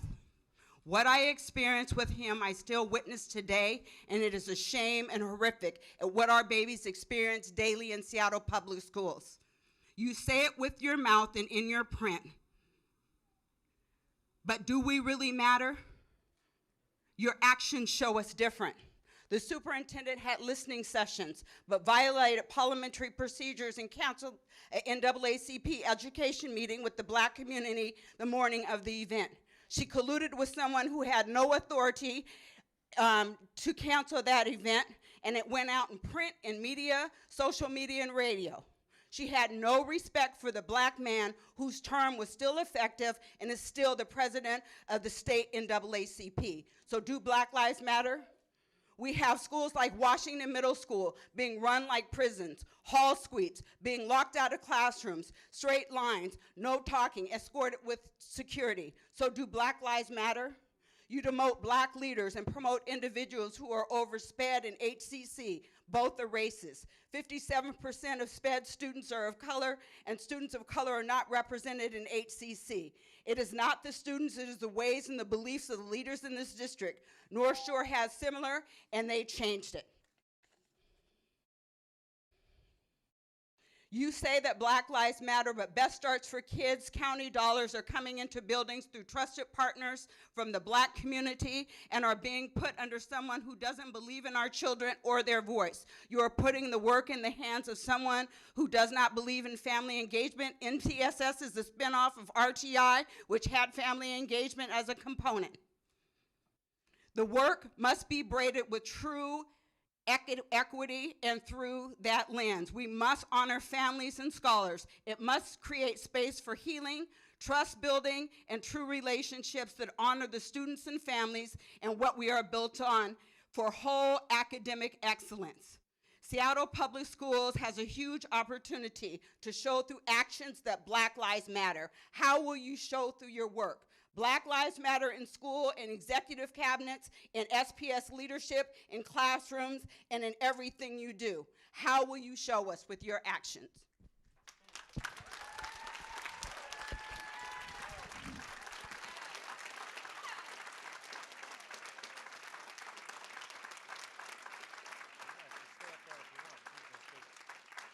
Hi, I'm Darren Hoop, a substitute teacher at Rainier Beach High School. I cede my time to student from Beach, Israel Presley.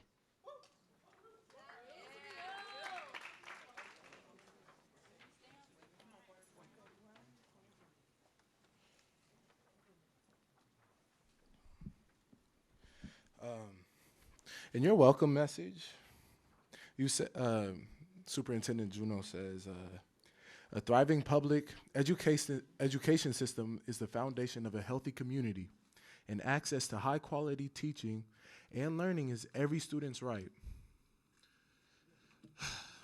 If it's truly every student's right, why is ethnic studies just an elective, you know? If it's, I mean, we're talking about high-quality teaching. I haven't really seen none around here. I mean, and the first step to showing that you guys truly care about Black lives is actually listening to us. We've came here with the same demands for a very long time, and I have struggled to see any type of change happen. Now, I commend you. Yes, I do commend you for the type of change you have made happen. But I do think it's only fair that a school that hasn't gotten its renovation get the opportunity to get it soon. I mean, we haven't had one. I do go to Rainier Beach, and we have, you know, literally panels falling down on us. So, you know, not to come at you guys any disrespectful way, but I'm just kind of tired of sitting here. I've came to you guys previously and literally tried to beg you. How many times do I have to throw myself at you for you guys to get the message? The time for change is now. I'm giving you solutions. It says it up there. You want a solution? Start educating the kids now so we can make change in the future once y'all go. You know, that's a solution. A solution is educating these kids, because we have too many students, not just African American, but also our white students walking around here feeling entitled, going off into the real world, struggling when they see people attacking them because they continue to live in this life of ignorance. I mean, they are truly shackled with ignorance. They walk around and we're continually oppressed. This is oppression. This is bigger than just, us voicing what we feel. Nah, this is bigger than that. This is actually, look at all these students here to support. Now, I think this is just bigger than my voice. I would encourage you guys to listen intently. Now, again, for us to get the funding we need for ethnic studies, you need to make that a required class, a credit, because it's really needed amongst our community. I could go on. And you can't go on because you've overrun your time by 2 minutes already. It says So 45 seconds, ma'am, but thank you. Goodbye. I'm done. This shows your true colors, though. Thank you.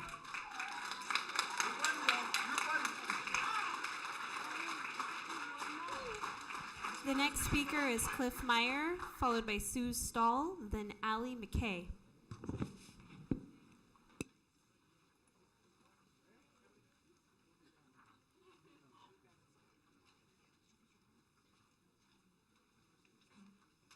Cliff Meyer.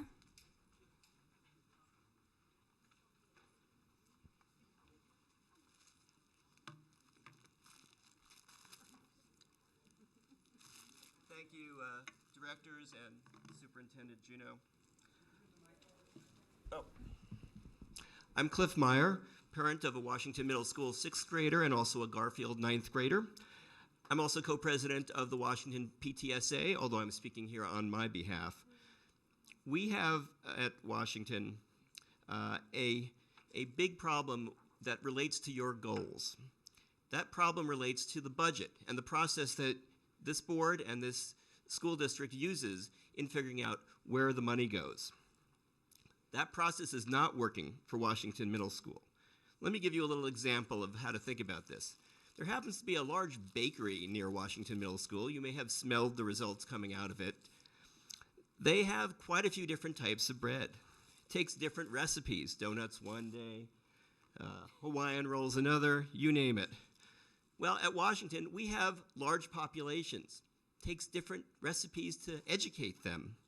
But at Washington, the budget doesn't nearly provide for the needs of those students. There should be Title I money. There should be HCC money. There's $1.5 million coming to us from the state that is not being used for curriculum, not being used to educate students. It's being used for testing that excludes people of color. That's not right.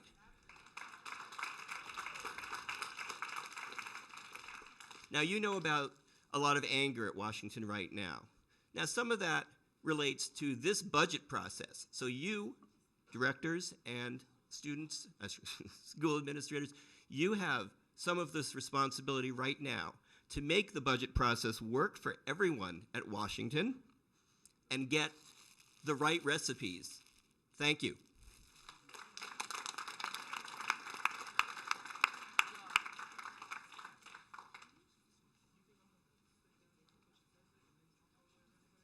Sue Stahl is the next speaker, followed by Allie McKay, and then Rosa Powers. Good evening, everyone. I'm going to cede most of my time to Jaden, but I just wanted to tell you that last week, on the day between semesters, when a lot of students were sleeping, 4 students from the NAACP Youth Coalition got up very, very early and came up to University of Washington Bothell campus and led my entire 2-hour-long education and society class through a panel discussion and interactive activities about the work that they're doing. And it was just so, I've worked with this group for a while, so I know how great they are, but I didn't meet with them ahead of time or anything. I didn't help them plan that presentation. They did the whole 2-hour presentation by themselves.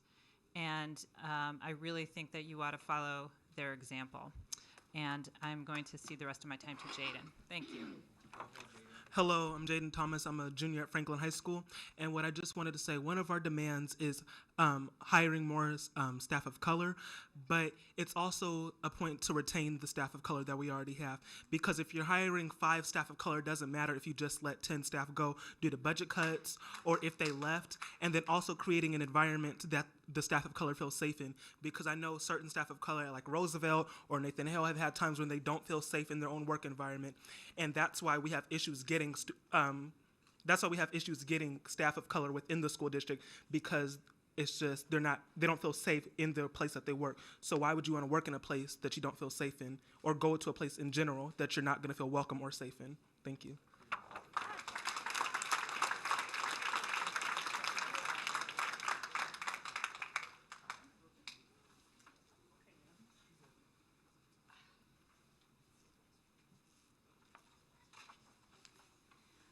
Hello, my name is Allie McKay. I'm a parent of a first and a third grader at Lowell Elementary. I'm also the Seattle lead for an organization called Integrated Schools. First, I would like to thank the NAACP, Youth Coalition, for organizing, speaking up, and demanding progress.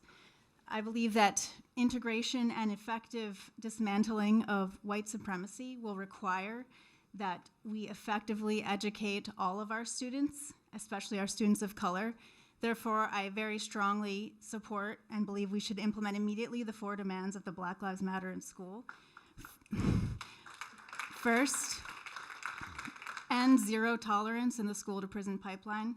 Focus on restorative justice. Second, hire more Black teachers and make sure they stay, that they want to stay and that they can stay. Third, Black history should be more than just 1 month. It should be year-round, as well as ethnic studies, as has been eloquently said by all of the students. Fourth, fund counselors, not cops. I know our school has counselors, and it's very effective, but I think every school needs them, and they should be trained in how to effectively deal with everyone and be supportive of everyone's cultures.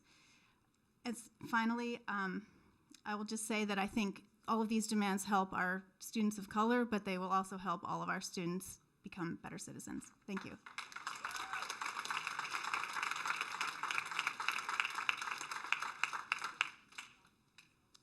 Hello, my name is Rosa Powers. I teach at Garfield High School, proud union member and member of Seattle Equity Educators. Just want to talk really briefly about the fact that ethnic studies gets no bad reviews at our school. None. And that's really, really rare. It excites students, and this is the kind of curriculum that we educators are being pushed to do in our schools, and I'd like to see the district push white educators more to make this happen within their curriculum. I'd like to cede the rest of my time to community organizer and all-around dynamo, Deontay Damper.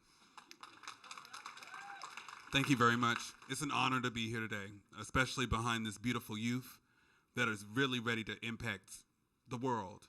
But they can't do that without being educated on all lives, but more in particular Black lives. Going to high school at Rainier Beach, there was an assistant teacher, a counselor, and I'm looking at her right now, and she wouldn't even expect for an LGBT man to be sitting up in here. I owned it. I own who I am. So LGBT lives, trans lives needs to be educated within the school system. Yeah, it's scary. Yeah, some people are going to get mad, but they're mad because we don't know. They're not educated on it. Ms. Betty, you educated me on standing up for myself, and it's because of that why I'm here on a podium like this. Black Lives Matter. You told me that even before it became true, before it became to existence here. And all I'm asking y'all, will y'all follow Betty? Because I know she's standing up for it. And will you follow these kids back here because they're giving you the message for it? And will you follow me? Because I'm a community leader. I work for Pocan. And in the summertime, we get these kids. So we need to be passing the baton back and forth, honey.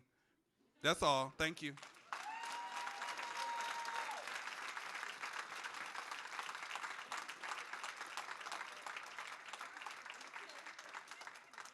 Next speaker is John Greenberg, followed by Monique Stallings, and then Alice Fong. Hello, I cede my time to J.J. Hall. Hello. So I'm here with the NAACP NAACP Youth Coalition, and I just come here to say that we do need ethnic studies in our group, in our schools, and we need that to be a graduation requirement, because we're not gonna learn. I'm tired of learning from like one point of view, like, oh, this is a Eurocentric point of view, this is the white people's point of view, this is what white people saw, this is what they learned. I'd rather learn it from different cultures, so like when I grow up, I can be able to work with people who are many different cultures and be able to like know what they've been through, know what has happened to their culture, and like know how to act around them. And like the thing is, like, how do you think people like turn out to be the way they are? They don't just become who they are. They learn. Like, how do you think like racist people? They don't just become racist. They get taught. They get taught those ways, and it's hard because like if you like you guys are in charge of it all. So if you don't teach your kids to learn to have a mindset of different like ethnic like personalities and points of view, then we're not going to grow up learning that there's different people out there in the world and they believe different stuff from us, but that's okay, because in the end we're just all the same, and we need to like be able to kind of target that, because that's a problem in today's like people are going against each other because they believe the different things, but like they can't agree on it, so they just argue with each other. We need to learn just to let people have their opinions and just learn from it. So that's all I have to say.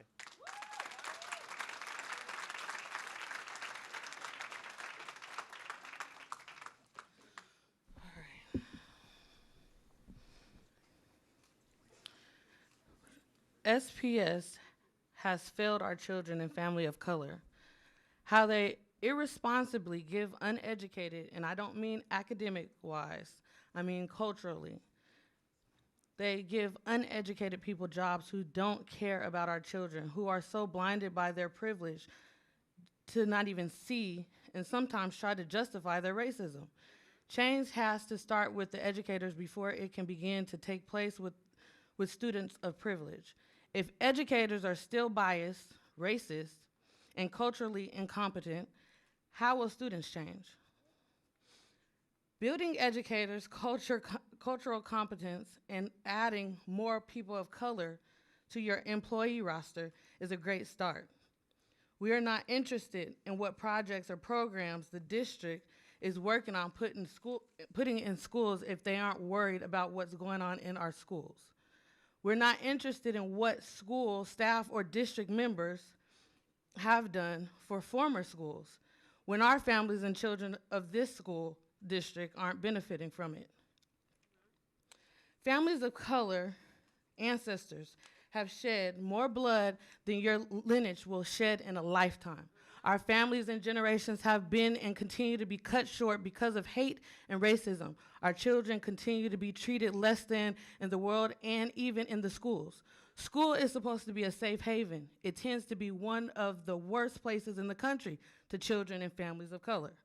All because some people like you all, the ones with the power to make a change, simply won't. You rather cover and protect wicked SPS employees than protect the ones that have very little to no voice. But then you watch the news and talk horribly of the murderers and the thieves and the rapists and the abusers and the pedophiles and such. Do you ever ask yourself, are you just as bad or worse? Because a child's first words and steps still start with the parents. But after that, it starts there first. Everything else is with their school and the staff members in it. If hearing that you're worth it at home and then go to school 7 hours, 5 days a week, and their educational parents mentally, spiritually, emotionally, and physically break them down every day, and then they and their families both stand up for them, and when nothing happens, they ask the higher up in the SPS to help, like the superintendent, but get no answer, not even an email from the superintendent's office. How different are you from the persons I just stated? And how does a mother like me believe anything that comes out of a person's mouth like you when there is constantly no change? Black lives do matter.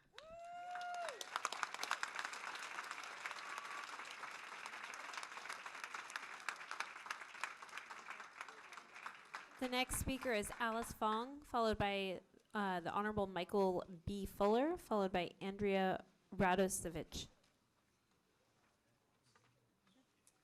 Hello, my name is Alice Fong, and I concede my spot to Brandon Kennedy. Good evening. My name is Brandon Kennedy, and I'm here to talk to you guys about the 32 awardees under King County's Best Starts for Kids. We represent 17 of those that are directly invested in Seattle Public Schools, and out of those 17, we have 9.5 million that are invested in King County's Best Starts for Kids Trauma-Informed Restorative Practices grant. I'm here tonight to tell you guys have an incredible resource on your hands and at your disposal. Right now we are working in partnership with Seattle Schools, and we are a collective strategy meant to address all the things that you're hearing tonight. People under our grant, out of these 17 awardees, are doing all of this work that people are asking you to do within your schools. And what we're asking is for us to be classified under the proper initiative. Right now, our grant strategies are classified under the multi-tiered system support, and this is a misalignment. The work that we are doing is equity work. And we advocate that our work be moved under Dr. Brent Jones because it is equity work, specifically the Department of Racial Equity.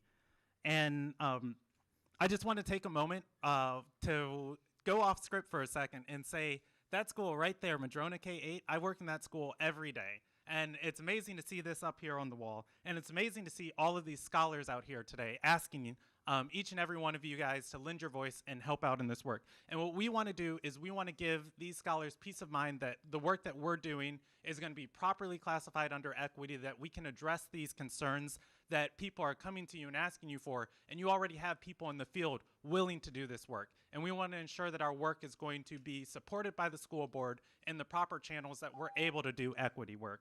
And if I could take 2 more seconds to just say, reach out a hand, let everybody know, give them peace of mind, move Best Starts for Kids, trauma-informed and restorative practices in the school environment under Dr. Brent Jones' Department for Racial Equity. And thank you for your time. Thank you for letting me speak to you tonight.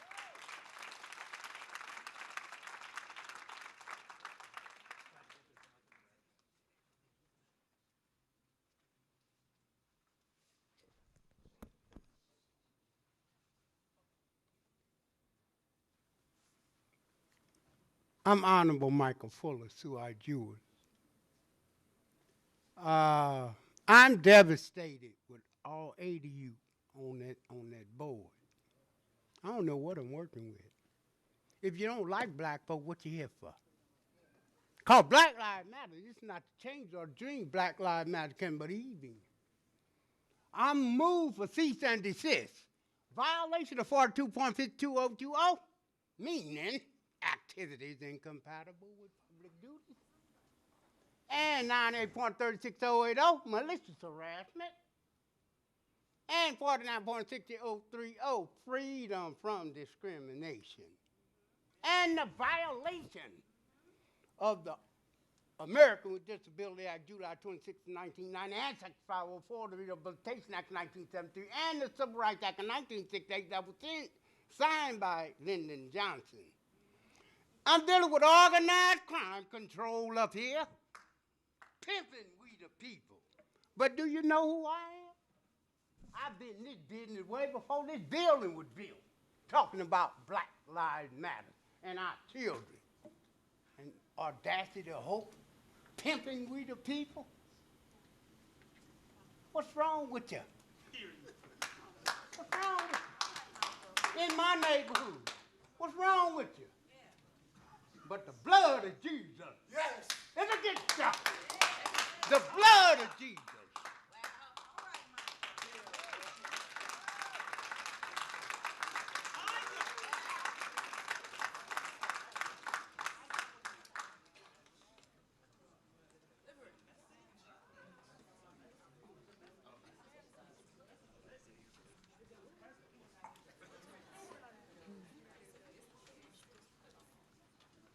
Hi, Andrea Radosevich. We, the families of Washington Middle School, are here tonight to sound the alarm bell. Washington Middle School is in crisis, and the district's policy of site-based management is failing us. Site-based management was intended to give principals the flexibility to tailor their approach to the specific school community, but instead, in practice, it can have exactly the opposite effect. It can allow a principal to make decisions that are incredibly harmful to a school community, and it leaves families with no recourse. Were world languages eliminated at your school? Sorry, we can't help you. Site-based management. Are students at your school prevented from using the bathroom? Do your classes have 38 kids in them? Are teachers moved around mid-year to teach subjects they've never taught before? Has your student had 9 different schedules so far this year? Sorry, we can't help you. Site-based management. The PTSA has requested meetings with the WMS principal, the superintendent, and other district staff to discuss these and many other issues at WMS, and all have refused to meet with us. This is not about HCC. The chaos and upheaval at Washington Middle School are having a negative impact on all the students in the school, both in HCC and in the general education program. When the policy of site-based management becomes a policy of passing the buck, it harms our poor and immigrant children, and it harms our South End schools. I said earlier that site-based management leaves families with no recourse. That's not quite true. When families have no voice in their school, they vote with their feet. For the first time in my 8 years as a parent at Thurgood Marshall, all the 5th grade families are looking for other alternatives other than Washington Middle School. We are in danger of becoming a failed school, and we need your help. Superintendent, we ask that you put one more stop on your listening tour, and please come listen to us at WMS. And to the board and the district, please step in to assure that students at WMS get a decent education, and one that is not drastically different than at any other Seattle middle school. Thank you.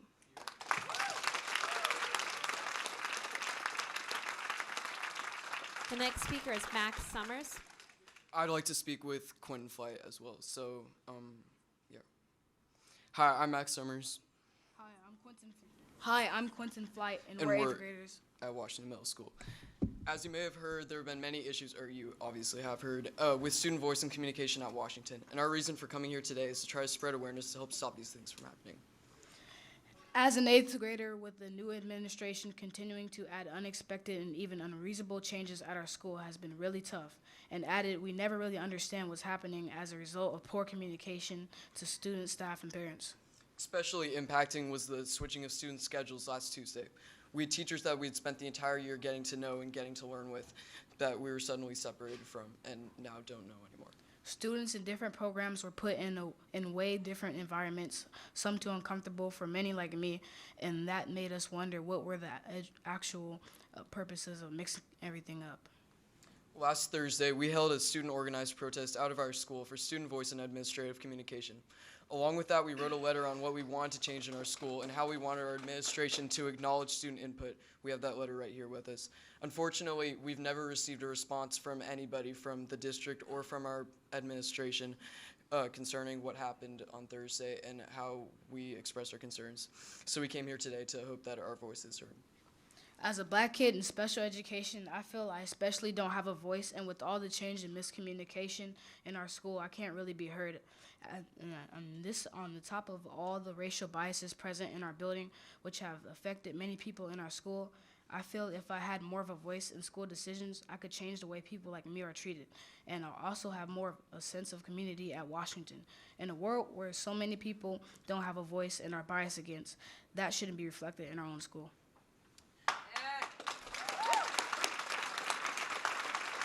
In a school district that values student voice as much as it does, I know you have a leadership board for high school students. We hope you understand our lacks of concern, our concerns with lack of representation in our own school. We want the best future for our educations and any other students in the future, but if these problems don't stop happening at our school, then things are never going to get better.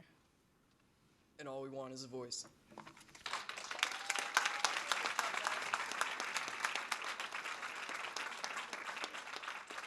That was our 25th speaker.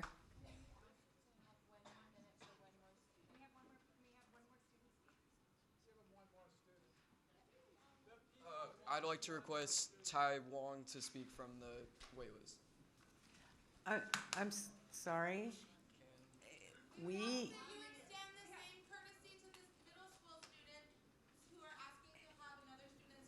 As you have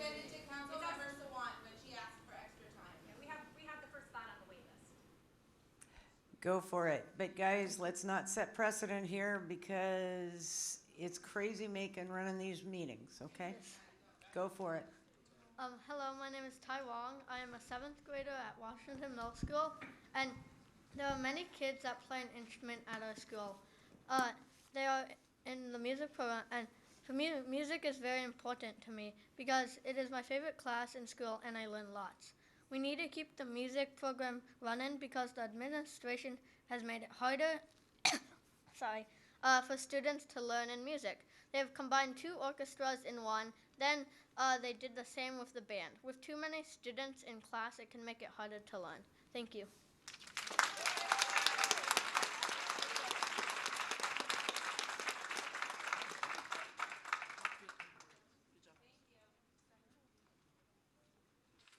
Okay, we are going back to board comments, and those board members that have already commented that want to reflect on what they've heard during public testimony are welcome to do so. And it would be my suggestion that we have board comments, and then we move into action item first, the personnel report that came off of the consent agenda. Then move into action item C1 to adopt the resolution that Black Lives Matter, which was amended this afternoon. And let's do that and then take our break after C1. Do I have consensus? I see head nodding. Director Geary, your board comments, please. Adam. Well, thank you so much, everybody. And while I hear you that you don't feel the change, I see the change. I see the change by you being here. And it's not fast enough, for sure. I hear that. But you are here, and that's a change for me in the amount of time, in the 3 years that I've sat up here. That you're showing up shows me you are experiencing a change for the positive in you, and for the positive in everybody who's in your presence. So I know it's exhausting. I know for some of you it can be scary because you may be the one voice in your building, and I take that very seriously. I think of Israel's words about how it's so important, not just for you that we have mandatory ethnic studies, but for students, the students who are predominantly in my schools in District 3. Many of you are familiar with what happened at Roosevelt High School, and that community needs mandatory ethnic studies. That community needs to have the professional development around these issues, the bias training. But it is not the community that is first in line when there's a limited budget, but we need to get through that faster. And I'm gonna say thank you to the grace that was shown from the NAACP and from the Black Student Union at Roosevelt High School in addressing that issue and recognizing, because they could have been a lot more angry and a lot more inflammatory, I think. But I think they showed up with grace, and they used as an opportunity to show how important it is that we get this education everywhere. Because if we don't, then the student that drew that picture, he goes out tomorrow, and what's gonna happen to him? He's gonna be hitting walls, and people are gonna be telling him he's wrong, and we didn't educate him that his privilege wasn't something that he could take out in the world and be expected to be met with no resistance. We didn't teach him the perspective of others. We didn't teach him how to reflect upon his own place in this world. So thank you so much for being here, and I hear you, and I want this work to continue. We are going to talk more about our resolution, and I have some more comments then, so I don't want to go on. I just want to say that I see a change. Thank you to Washington Middle School folks. The opening, what's happened at Washington Middle School is particularly difficult for me to see because it is one of those situations where I feel like we must continue to raise expectations around education, and that music shouldn't be diminished, but it should be encouraged that everybody participates in it so that there are the resources and there is the enrollment in those classes. Music is for everyone in a school. Languages are for everyone in a school. We cannot lower the expectations around education by eliminating the courses that are so important. We need to make sure that every student is prepared to go into them and to benefit from them. So we hear you. I know this is something the board has been talking about. I will let other directors weigh in on their comments. But for me, we need to continue to raise the expectations about the education we're going to offer to all of our kids. And that when a student goes to a Washington Middle School or to any of our other middle schools, they are met with the same robust, rigorous, healthy educational options. I don't know where we find the money, but that is important to me. And then I'm just going to take the final opportunity to say that I did meet with a community member, and it was brought to my attention that they're going to be opening the housing at Magnuson in April. And so we're going to see an influx of students into the Sandpoint, probably Laurelhurst, Thornton Creek, Eckstein middle school area. And that I'm just asking my staff to be aware of that and to think of ways that we can support the schools that are going to all of a sudden get a lot more students in when, as you know, our head counts are in October. Other schools that have had principals who've had to deal with an influx from housing, maybe we can make sure that our principals have a group and know who that they can talk to about the issues that they may be seeing around this issue. How do we prepare our community for a known change? And how do we learn from the mistakes in the past that we have seen when we've had sudden influx of community into a school that wasn't properly prepared for it? I put everybody on notice because I've talked to some people. Some are aware of this happening. Some people are not aware of it happening. I put us as a district on notice that this is going to happen, and we need to be prepared for it so that our schools are not left unsupported. I continue to have my community meetings every Tuesday morning. Once in a while, there'll be a snow day, something will happen, and I don't have an opportunity to have it. Check my Facebook page. I will post in the morning whether or not I will be there. It is from 8 to 9:30 at Zoka on Blakely, almost every Tuesday morning. So I'd welcome anybody coming and sitting down with me and sharing their thoughts. Thank you. Again, I'm so proud to see my students, to see Seattle students here talking to us. Congratulations to you.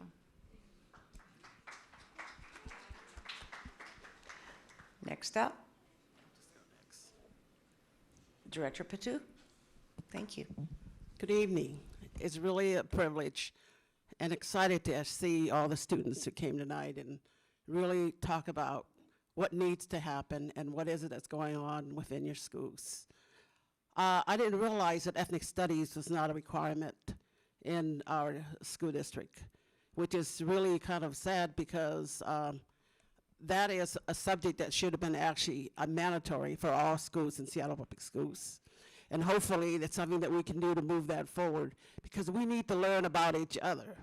And there's no way that we're going to be able to get along if we don't know each other's culture, what makes each other tick. So hopefully, as a school board director, I would like to see that being mandatorily put into the schools as part of our courses that needs to be in place for all students to be able to learn. Thank you so much for all the students who came tonight and really voice your opinion. Unless you come and tell us what's going on, there's not very much that we really don't know. We may know a few things, but unless you come and communicate with us exactly what's going on in your school, it helps us to be better aware and what is it that we can do as board directors to make things better for you, because we want the best education that we can provide for all our Seattle Public School students. No matter what ethnic group or what color you are, that everyone deserves an excellent education. And that's something that I, as a board director, would like to see. We've heard a lot of stuff tonight, but it really saddened me to realize that, you know, things need to be better. We need to step up and be able to continue to look at what other ways that we can provide the best education that we can. And hopefully that every student have that opportunity and not be able to be left out because there's certain things that's not happening in Seattle Public Schools.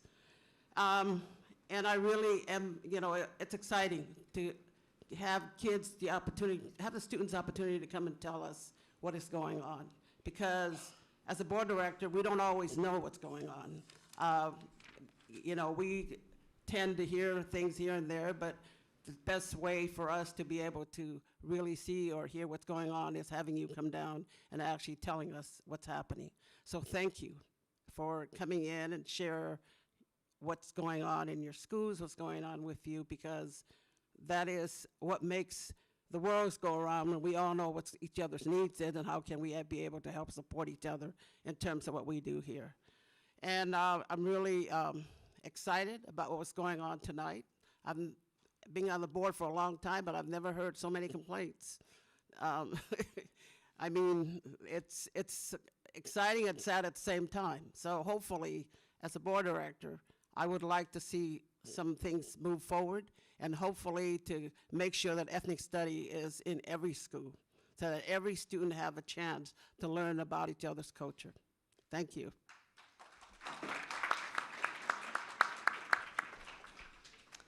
Next up, Director Pinkham, please. Tatskalat and Katsiaya Inim Scott Pinkham Inim Kasa Somok. Thank you all for being here this evening. I appreciate it. You know, when we had Native American Month, Hispanic Month, Latinos Month, we all have our own need to express ourselves. And when our schools are limiting that expression, it's no good. We're not, then we're being exclusive of people. Black lives do matter, you know, that all lives matter. And when you speak up and say, hear me now, we're here to listen, and sometimes the bureaucracy gets in the way. You know, how can we get this? How can we get ethnic studies adopted as fast as we can? Well, we have steps we have to go through to get there. And for me, it's learning that system. And how fast can we speed this up? Because for me, I go back to a student of mine that I had in my class, and he talked about this word antilocution. And this is where we have systems set up in, unfortunately, with our schools that will say something about another out-group, but not allow that out-group to have a voice and say and defend themselves. I'm seeing now that you're kind of defending yourselves, and we should all defend ourselves. No, what we're teaching in school is not correct. It needs to change. We need to provide voices of different perspectives to come in and learn this, and one of that way is through ethnic studies, but it's also going to be rolled in other subjects, because there's a lot of people that contribute to this great country. And I want to see this country continue to evolve, and so that we do have this multicultural, multi-perspective, and it's not seen as one is better than the other, but we all come together and we're raising each other up one by one. So again, thank you for being here.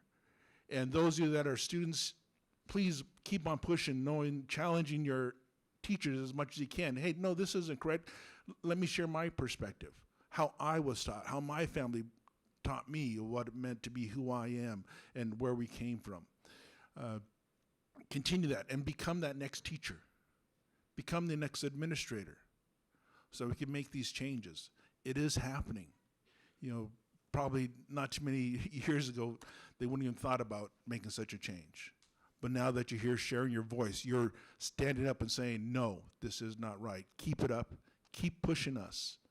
Make sure that we go on the path, because that's what I want to see. That one thing is to have all of our educators make State of Washington require ethnic studies or diversity education in their certification to teach in the State of Washington. That's part of the certification process.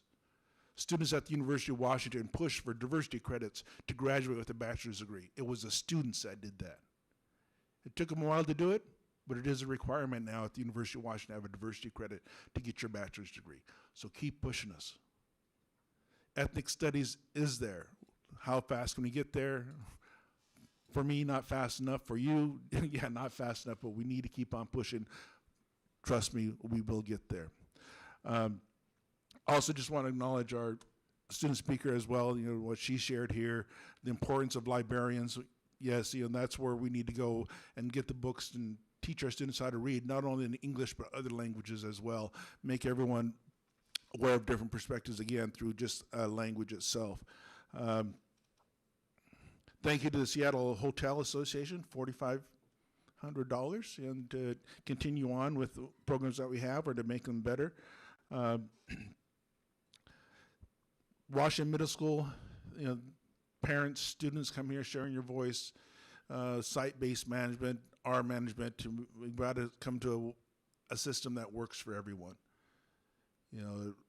Have Washington Middle School maybe look at other middle schools. How are they surviving?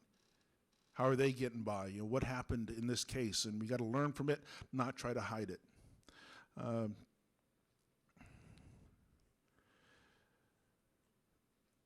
Other comments, excuse me here, I'm kind of losing my voice. I'm getting over a cold.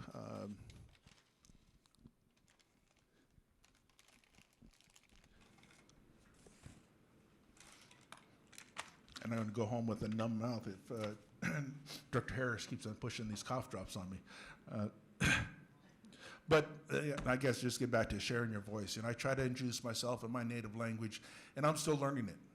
And encourage others to learn learn another language, and it can help shed some lights on it, shed some light on other perspectives. Bureaucracy, unfortunately got in the way of our Urban Native Education Alliance meeting this past Thursday, where they got to the building and, oops, sorry, you can't come in because they said their permit wasn't renewed. Somewhere in our system, things got lost, and a lot of people showed up, including some of our elders, and they got locked out. That's been addressed, but again, bureaucracy kind of got in the way. What can we do better as a school district so such things don't happen again? But they will be back again this Thursday evening. They weren't there Tuesday because all schools were closed. There's some things that we can't control, such as the weather. Please come out there, and it's not just for Native students, but if you want to learn more about Native culture in general, please join us. There's always free dinner there on Thursday nights, Tuesdays and Thursdays, and if you're into basketball, they're encouraged to come out there and shoot some hoops with them as well. That's Thursday nights at Robert Eagle Staff, Licton Springs, and Sundays for basketball, it's at Bitter Lake Community Center, sometimes at Broadview Thompson. My next meeting is actually going to be in March 9th from 12 to 1:30 at Lake City Library. I'm eager to see what Lake City Library looks like. Just recently went through renovation. And that's all I have. Again, Katsiayo, Black Lives Matter. Director DeWolf.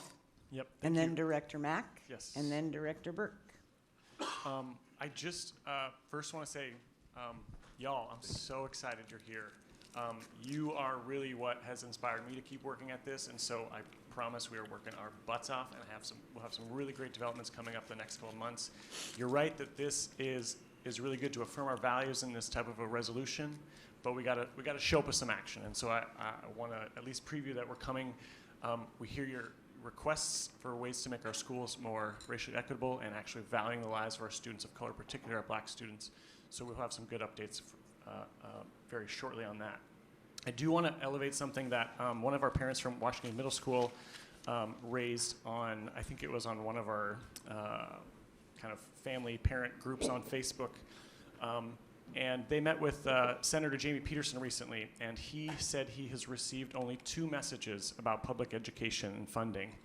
And I elevate this because what I've been trying to say at many of our school board meetings is it is critical to tell us your needs and issues, but if you are not telling your state legislators from your legislative district, then the issues that we're talking about are really small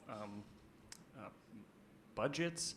They're never addressed at the level where folks can actually make a difference in increasing revenue sources or making sure that there's the right money, particularly because the ways in which we define basic education is defined by whiteness, by ability, by privilege, by folks that aren't experiencing different issues in their lives, particularly students that are experiencing homelessness. So I just encourage you, please continue to tell us your issues, but always CC your state legislators, because if they don't know what's going on at the school district, then we don't have the ability to let them know, because it sounds like we're just saying the same thing over and over again. But it is your critical voice as folks, as our neighbors, as our voters, as constituents.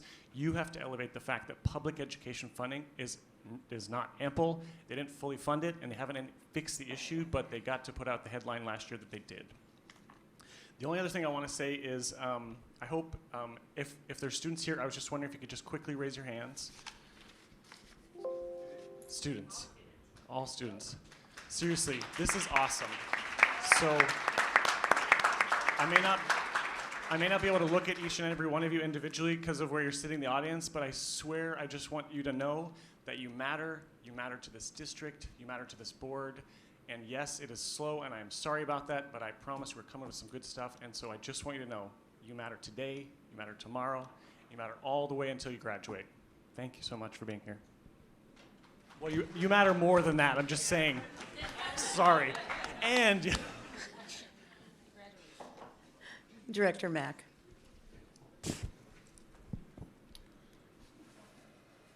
Your public testimony is what drives me to do the work that needs to be done in this district. It is, as it's been stated, bureaucratic, it is complex, it is severely underfunded, and the problems are rife throughout. And I come to this job every day feeling like there are so many challenges here and I can't fix it all. And I want to. I so want to, and that's why I know I'm here, and I know that the rest of our board directors are here giving of their time and passions and skill set to make a difference. The affirmation into action statement that was made by one of the students earlier completely resonates, because we have to identify what the problem is and figure out what the potential solutions are. So I'm so grateful for the voices coming here, reiterating over and over that here's the solutions. The solutions is ethnic studies. It is. It's something we need to do more of. Funding counselors, not cops. Preach, frankly. Something that, we talked about this at the work session for FEP, that truancy officers are not the same things as family support workers. And we've got to be really clear on providing the supports and to students that are supportive of our communities and not furthering the prison to the school to prison pipeline. All of the students and the folks that come out here today that don't feel like their voices matter, it breaks my heart that you feel that, because it is incredibly impactful. And we are making steps, and change is happening. It may not be as fast as everyone else has said. I really also appreciate the statements around site-based management and the WSS allocations. We have challenges in our district around how those things work and how dollars come down. And what do we do when we have schools that need mitigation dollars, and how do we do that? How do we make budget cuts when we are looking at a $50 million shortfall next year, and we have to make cuts somewhere, and where does that happen? I said it again, I said it last week, and I'm gonna say it again, because I cannot agree to the WSS cuts that we are having to do, and I did not concede on that point. We have to make cuts somewhere, but librarians is the wrong place, high school is the wrong place. And I don't have a perfect solution, but I don't agree with where we're at. So the where we're at is not, I don't have control over that either. I have spent the last how many years trying to fight for funding at the state level, and we still have that fundamental problem. Our legislators absolutely need to hear from you. They need to hear, we need to fund counselors, because that's part of the reason why we're in this deficit. They're not fully funding our counselors. They're not fully funding librarians. We don't have that funding. So vote, because your voice here matters so much. It impacts us, but you gotta vote, and you gotta talk to your legislator, and you gotta find those specific actions and work on those. And so all of you that have come here with those, with all of that, I'm just so grateful that you're advocating and pushing us and continue pushing us. So thank you. Director Burke. My colleagues have been so eloquent on this that I will just sort of ditto some things. Director Geary, the way you described the grace in how the Black Lives Matter movement, the underlying, the needs behind it, and how it's been growing, how it's been communicating has been amazing. My perspective, I come on the board as a white male, and people ask me, why would you do that school board thing? That seems terrible.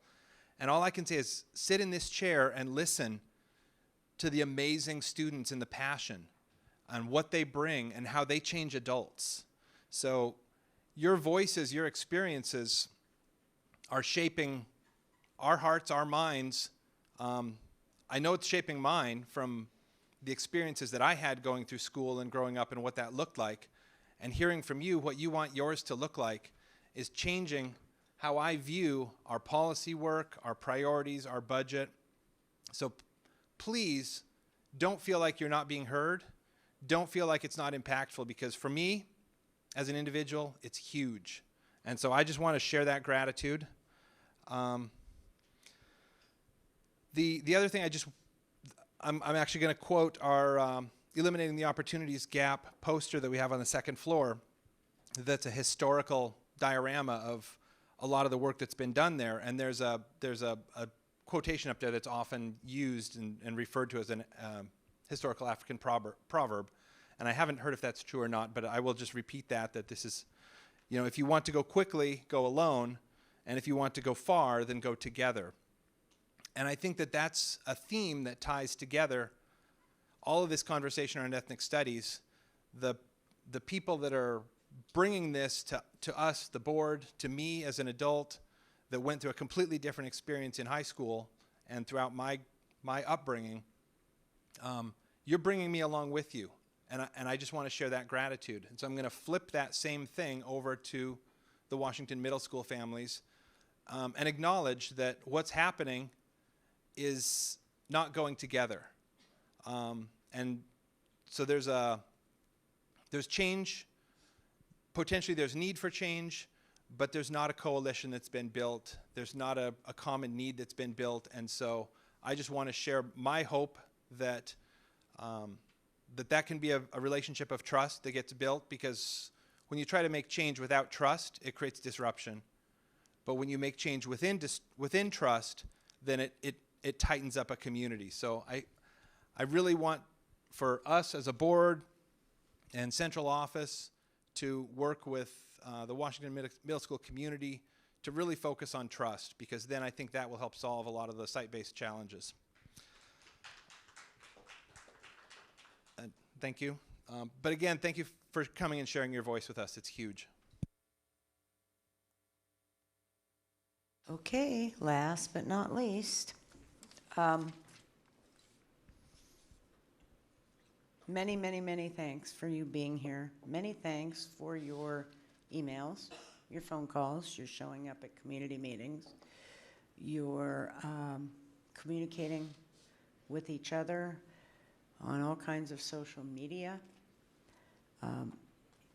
Anytime we communicate with each other, I think we win. I think that we have made progress. Have we made enough? No, absolutely not. But again, I will speak for this board at the dais. Every one of us here is committed to that change. And we have done some good things. Please recall that when we set up the BEX 5 capital ask list, we gave double the points for race and equity that we did for others, and we did that in recognition of the high needs that we have and the disparate treatment and the decades of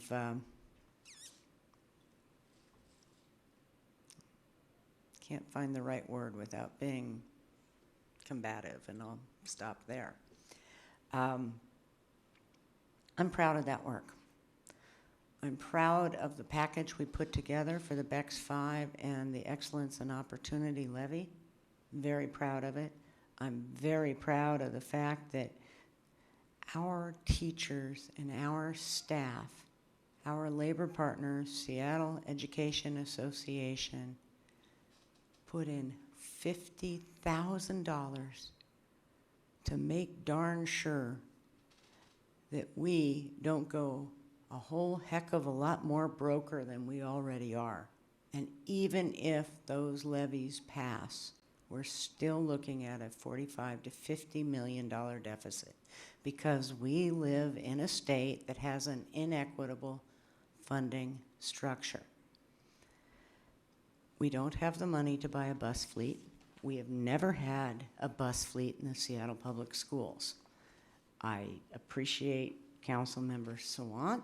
I appreciate the young people that put together that petition, but it is beyond unrealistic. We are broke now. We're not buying a bus fleet. We can't afford it. Capital cost to buy it, to maintain it, and as we very well know, there is no place to park them. That has caused us more trouble than we can count. Ethnic studies. Thanks to our partners in helping put together curriculum, social equality educators, some of our other community partners, Seattle Education Association, and my, how far we've come in the last 3 years. Again, fast enough? Nope. Black Lives Matters curriculum, same issues. We're getting there. Whole lot different than it was 3 years ago. I, being a betting person that I am, would suggest to you that at least a couple board members will probably bring a resolution to make ethnic studies a graduation requirement. So we will have real difficulty figuring out how to fit that into our bandwidth to do it right, because it takes staff and it takes money, and we're broke. So stay tuned for that very, very lively conversation. It is in fact coming, and I suspect that there will be disagreement, but in our work with staff and with each other, we're pretty respectful about it. Stay tuned for the C&I committees. That's where the real work happens, is in the boardroom around the corner. It matters greatly, and we have to put our beliefs and frankly our money where our mouths are. But we don't have any money, and I'm going to keep saying it. And I hope there will be a day in the near future where we do not have to sound like the paupers that we are. Community meetings, February 16th, Del Ridge Library, 3 to 5. It is Lasagna Day. You are more than welcome. They are rowdy, they are full, they are passionate meetings. Staff is absolutely invited, and those staff that have shown up have appreciated the candid, robust conversation. March 16th, again a Saturday, 3 to 5 at the High Point Library, and you're back to a 1 in 3 chance of getting lasagna. Want to shout out a couple congrats and thank yous, and then we're going to move to the personnel report and action item number 1, the Black Lives Matter resolution, and then take a break. I had an exceptionally good meeting on policy number 2015 and 2020 and superintendent procedures, which is about adopting curriculum and waivers with Chief Academic Officer Dr. Diane DeBacker, Dr. Kyle Kinoshita, who is, I'm sorry, Dr. Kinoshita, the titles I can't keep up with, and with Associate General Counsel Ronald Boy. If you think we're not listening, you ought to see my kitchen table with the 22 linear feet of paper and homework. These are important things, whether or not we get good curriculum, whether or not we have variances, etc. Last piece that I want to point out and suggest that I am most in favor of is the NAACP Youth Coalition demands. I'm in favor of most all of them, but the zero tolerance policy is a problem because state statute controls us. That's not something we can do. If a student brings a gun to school, we have extreme legal responsibilities that are in the Washington Administrative Code and in the Revised Code of Washington, where even if we wanted to, we could not offer restorative justice. There are some mandatory crimes that equal safety, that equal crimes that are against other people or the risk of that. We don't have that authority. Everything else, couldn't agree with you more. And I am very pleased to have this conversation.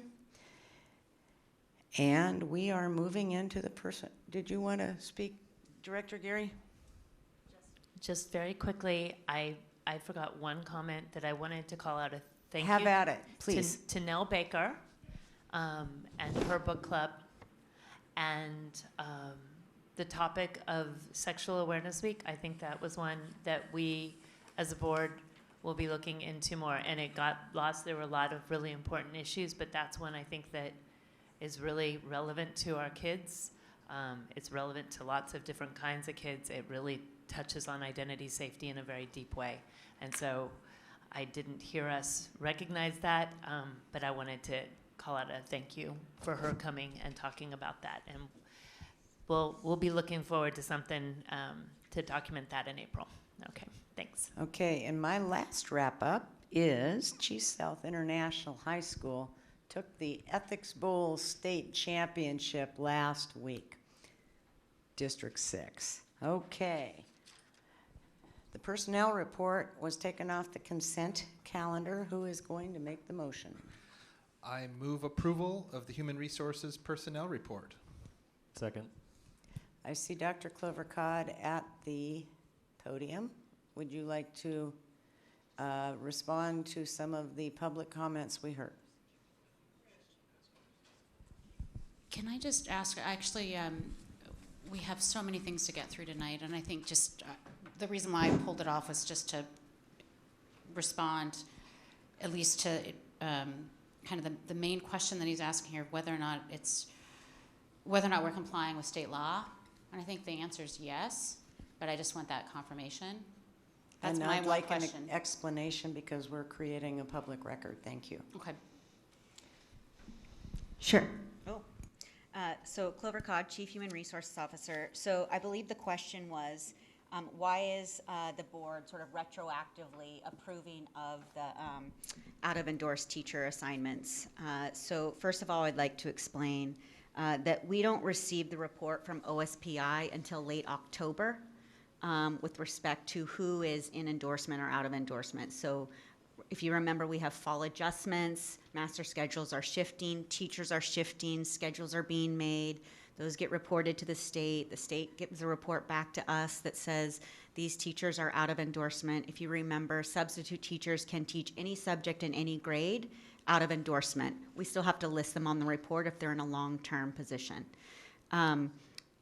Again, we have a half-time person who has multiple things on her plate, and one of her tasks is to research each one of these individuals, talks to the school teacher, talks to the principal, finds out if they're truly out of endorsement, puts it on the report, and then make sure that there's a plan in place for each one of these teachers. These are certificated teachers. These are very well qualified people to be teaching our students. An example is one person might have a chemistry endorsement, but they're asked in the first semester to teach a section of biology, but they don't have a biology endorsement, but they're a perfectly qualified teacher.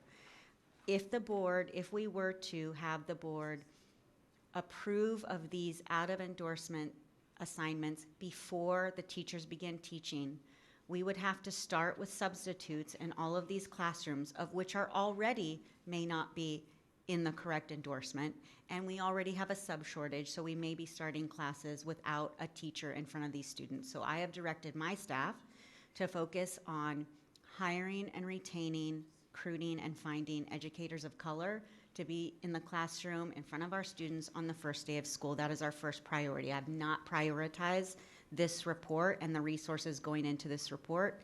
It's one bureaucracy talking to another bureaucracy, and the timelines just don't match up. Seeing no further questions, let's go to a vote. Director DeWolf, Aye. Director Geary, Aye. Director Mack, Aye. Director Patu,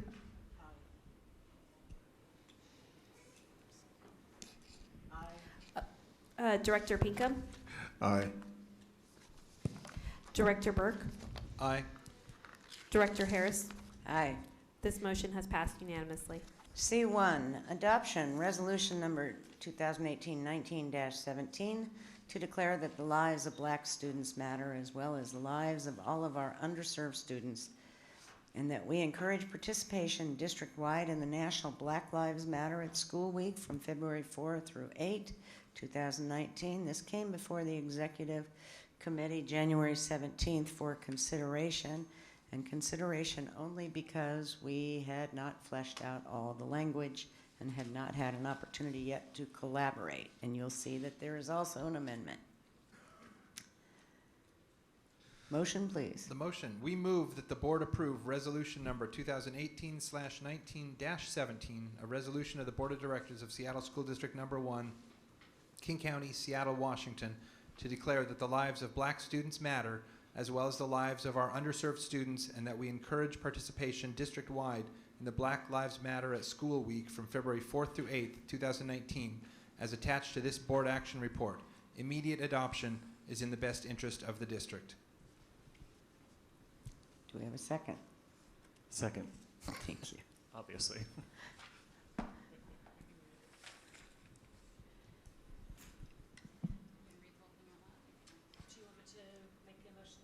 I would appreciate it if you would make the amendment, please, so then we can Okay, back I it out. move that resolution number 2018/19-17 be amended such that the third paragraph of the resolution reads as follows.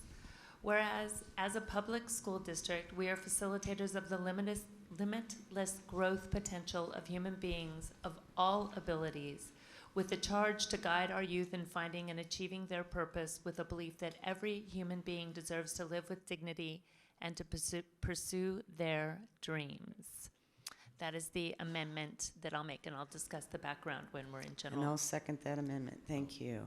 Okay, it is time for questions, comments, and thoughts on this extraordinarily important resolution. Director DeWolf, as the maker of the motion, would you like to go first? To just affirm Jill's amendment. I want to.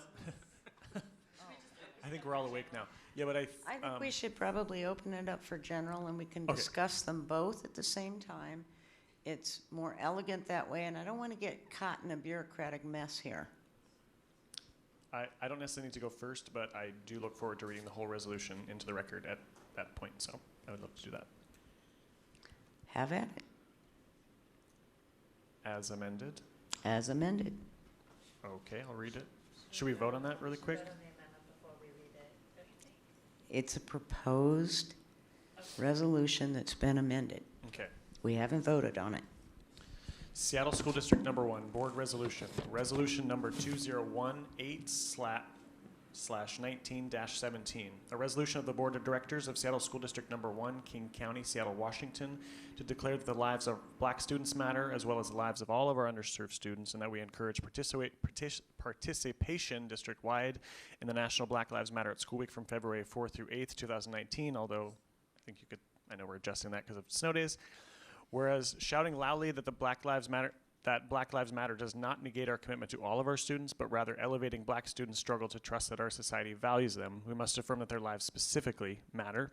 And whereas, as a public school district, we are facilitating dictators of the limitless growth potential of human beings of all abilities, with a charge to guide our youth in finding and achieving their purpose with the belief that every human being deserves to live with dignity and to pursue their dreams. And whereas the killing of unarmed black men and women, including queer and trans persons of color, has left young people searching for answers to incredibly complicated and infuriating questions, and whereas throughout our nation's history, institutional and structural racism and injustice have led to deepening racial disparities across all sectors of society and have lasting negative consequences for our communities, cities, and nation. And whereas historically, when black people have fought for a more democratic society, the lives of all people have improved, and conversely, each time barriers to black people's potential have been erected, our whole society has suffered. And whereas school board policy number 0030, ensuring educational and racial equity, begins by stating that the school board is committed to the success of every student in each of our schools, and, quote, we believe that the responsibility for student success, if broadly shared by district staff, administrators, instructors, communities, and families. And whereas Seattle Public Schools recognize the importance of identity safety and has implemented programs to foster a culture of safety and affirmation of our students in color in ethnic studies curriculum, mentorship partnerships, My Brother's Keeper, the Since Time Immemorial curriculum, the African American Male Advisory Committee, implicit bias work through the Partnership Committee with the Seattle Education Association, Principals Association of Seattle Public Schools, and Seattle Public Schools, training around trauma-informed practices, school-based racial equity teams, and a board goal to eliminate opportunity gaps.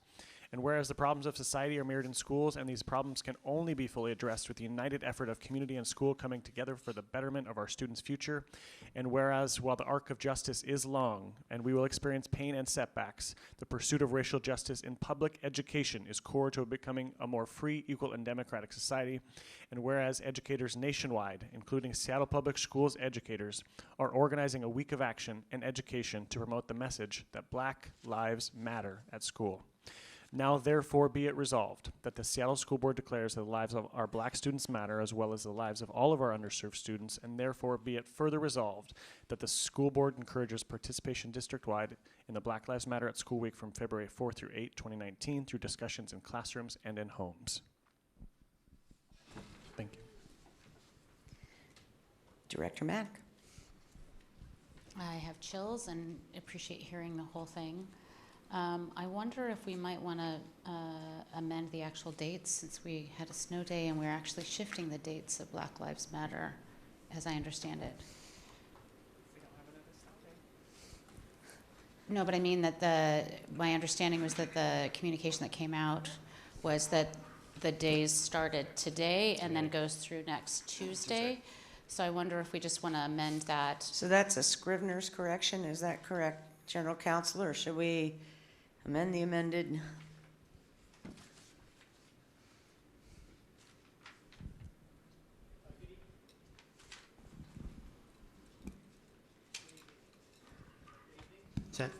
Okay, thank you.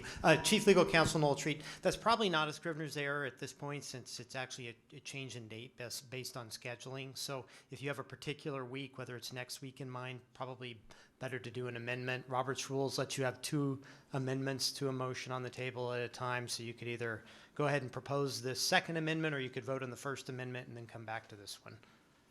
I'm not sure that it's substantively critical that the dates are important, because I think particularly because the snow days, we're just shifting and that messaging is kind of known throughout the district. So I hear the kind of commitment to the actual dates.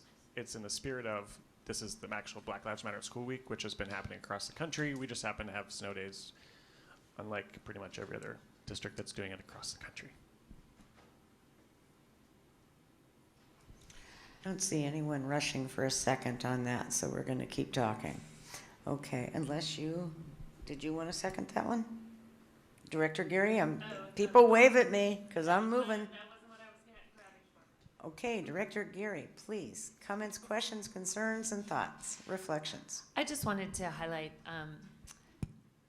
my amendment, and I'm going to read the background because I think it's important, and it dovetails very nicely with what we heard on the strategic, around the strategic plan and the comments.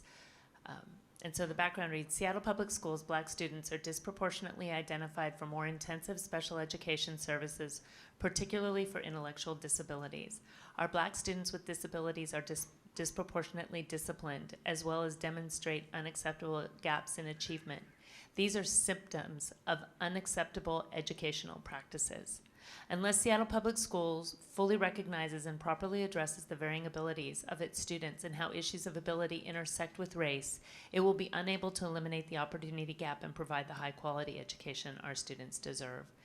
So by including the language around human beings of all abilities, I hope to highlight, not label students as being special ed or having a disability, but more highlighting the fact that all students of varying abilities need to be included at every level of this conversation if we're going to be successful.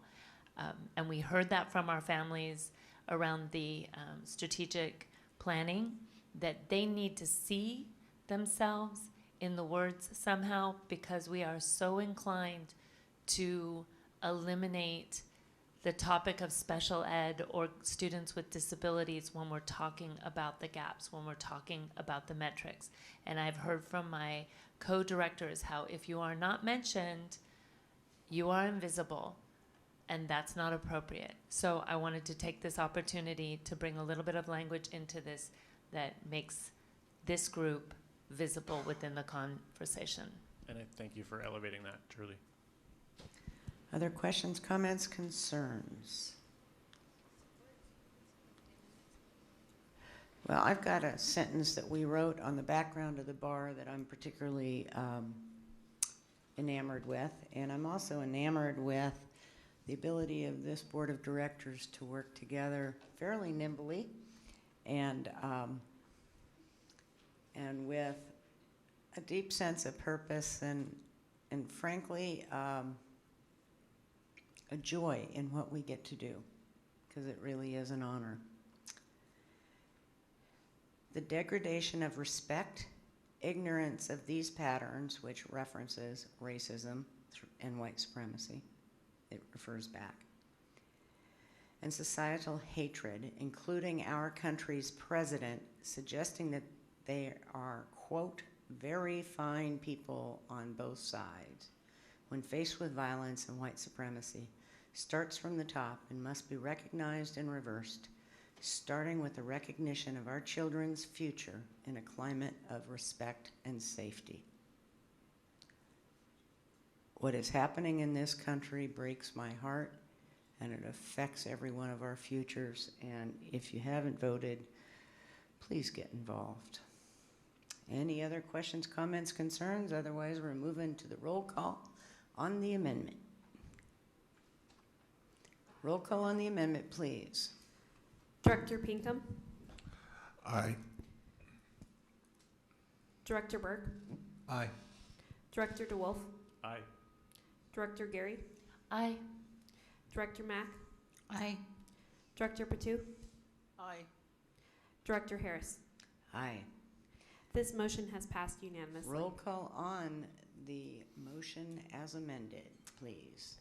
Director Patu. Aye. Director Pinkham. Aye. Director Burke. Proudly, aye. Director DeWolf. Aye. Director Gary. Aye. Director Mack. Aye. Director Harris. Aye. This motion has passed unanimously. Thank you very much. And thank you folks for being down here to witness that.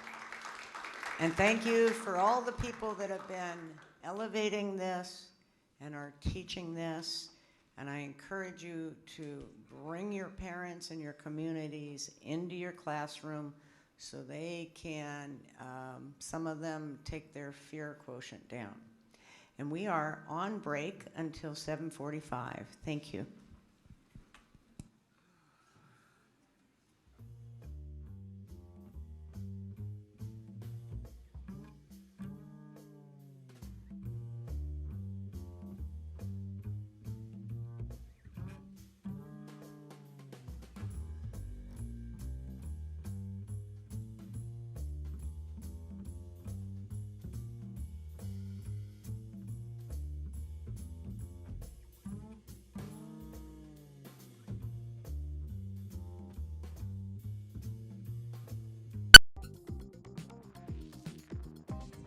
We are at C2, Adoption of 2019 board goals and objectives. This came before Executive Committee January 17th for approval.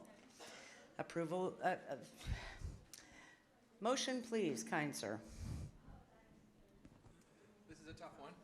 I move that the school board adopt the 2019 board goals and objectives as attached to the board action report. I second the motion.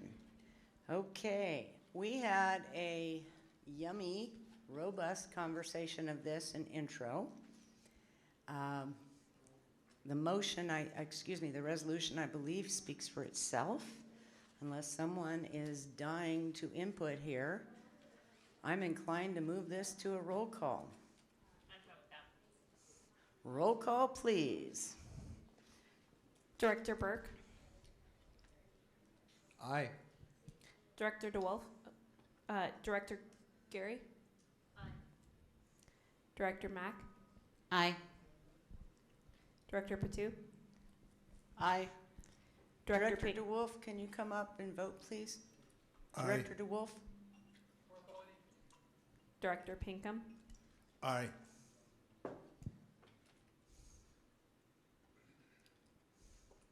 Director DeWolf, You wrote a couple of these goals. Better be aye.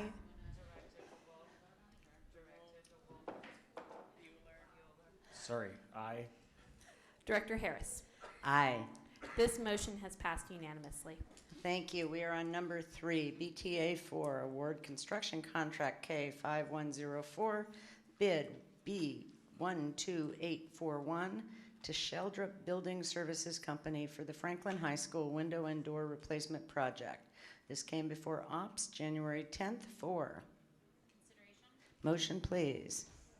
I move that the school board authorize the superintendent to execute construction contract K5104 with Sheldrop Building Services Company in the amount of $4,909,200, including base bid plus Washington State sales tax, with any minor additions, deletions, and modifications deemed necessary by the superintendent, and to take any necessary actions to implement the contract. I second the motion. Any comments, questions, concerns? We had a robust conversation during intro.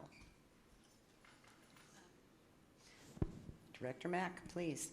Yeah, I think I just want to quickly respond, or have us respond to the, am I not on? Apologies. To the questions around why the contractor's name was not known in intro and the timing of that. We had a conversation during the ops committee about the fact that this would be coming without that because of the timing of the bid process. And that the bid process is very pro forma, and we wanted to be able to move this forward so that we could get this project started, knowing that the name would come later. So that's the answer to the question of why the contractor's name was not known. And other than that, I don't know that there were any other concerns that needed to be Director Geary has her hand up. What kind of warranty do we get on these windows now that this has been updated, which I super appreciate in terms of the background information? It appears to me that we are replacing 31-year-old windows. And is that reasonable? Is that how long windows last? Or should we expect windows to have a warranty beyond 30 years? Because we're also replacing the windows that were put in 1912. So we're replacing 30-year-old windows and 100-year-old windows. So what do we get for our money, and what expectation? Because I know we have a life expectancy of 50 years for our buildings, sort of as a rule of thumb. That's what I've been told. So does that include the windows or not? And I need some help here. Stephen Nielsen, Deputy Superintendent. To look at the bar, you will notice that under the last paragraph before A, alternatives, it lists that during the 1988 modernization, part of the 1958 edition of the building was removed. So there were some windows that were replaced in 1988. A number of them were also original windows from the 1912 construction. So you can see that detail listed there. I do not know the warranty time on the building windows. We will find that out. I do know that the biggest challenge for window replacement isn't a piece of paper with a warranty. It's whether or not the manufacturer and the installers are still in business. That is our biggest challenge. So a warranty, frankly, in my opinion, and take it for that, is really pretty much of a piece of paper. And what matters is that you have to look at the vendors and the producers to make sure that you are getting support from them. We do have a standard process with assuring ourselves that we're working with a company capable of fulfilling our needs for our windows in our buildings. The last thing that I would say is that windows are commonly known to go out in, depending upon the environmental conditions, anywhere from 10 to 15 years. That's very common in the housing industry. Again, in our schools, we look for long-term support. That is a generalization, not specific to this contract.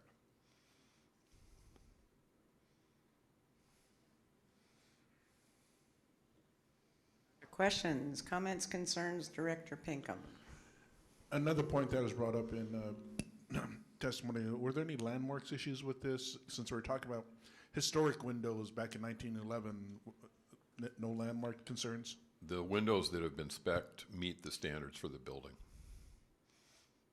There is no landmark concerns, you're saying? Correct. Fine. Other questions, comments, concerns? Seeing none, roll call, please. Director DeWolf, Aye. Director Geary, Aye. Director Mack, Aye. Director Patu, Director Pinkham, Aye. Director Burke, Aye. Director Harris. Aye. This motion has passed unanimously. Okay, D1, intro item, last item on the agenda. BEX 4, BTA 4, approval of budget transfer from the BEX 4, BTA 4 Food Service Equipment Fund and award construction contract K5108, bid number B1288382. It's blank to be included for the John Stanford Center Educational Excellence Freezer Upgrade Project. This came before Ops January 10th for consideration. Approval of this item would approve a one-time fund transfer in the amount of $800,086,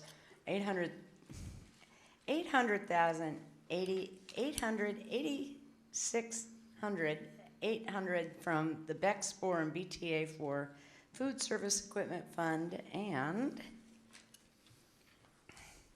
authorize the superintendent to enter into a construction contract in the amount of blank, range between $700,000 to $900,000, plus Washington State sales tax for the John Stanford Center for Educational Excellence, JSCEE, freezer upgrade project.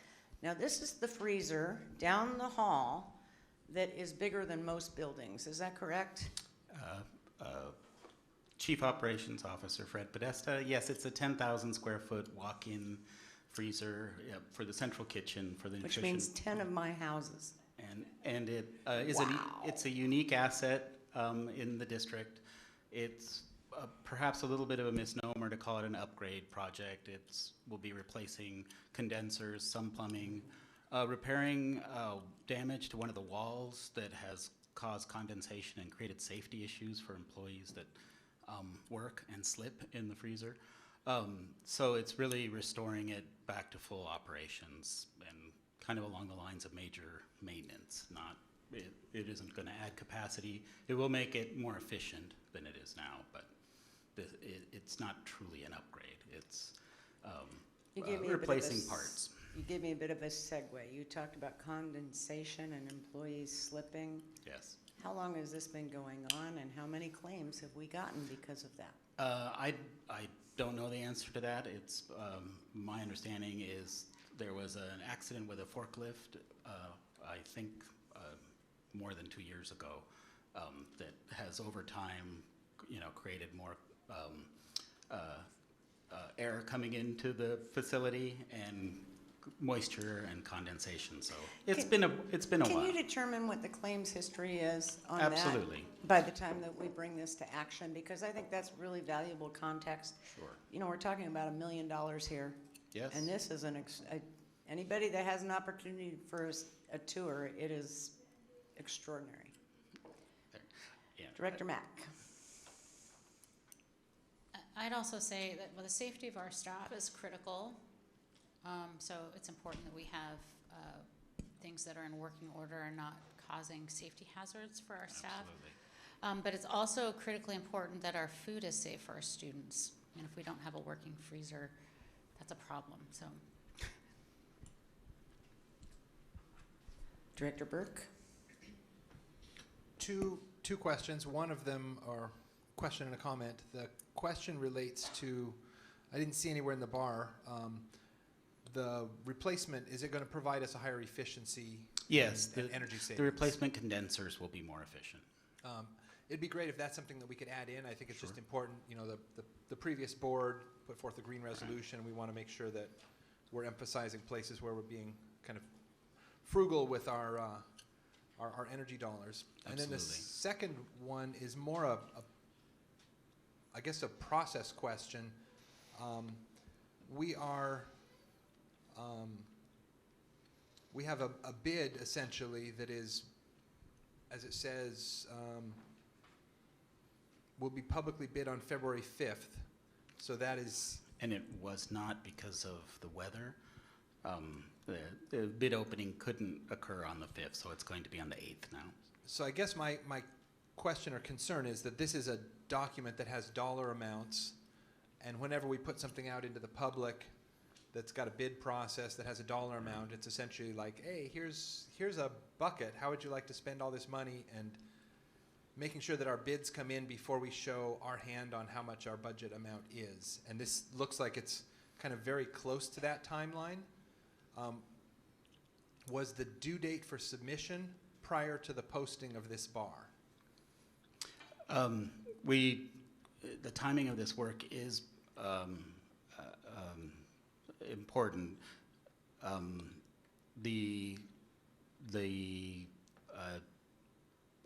numbers in the bar reflect the engineering estimate, which are kind of public information. So I don't think this affects our bid climate as the window project that you just approved. Same information was out there. The bids came in lower than the bottom end of our engineering estimate and our projection. So it's pretty standard in public contracting because of a transparent budgeting process and bidding process that people know what we've set aside for the work that we do.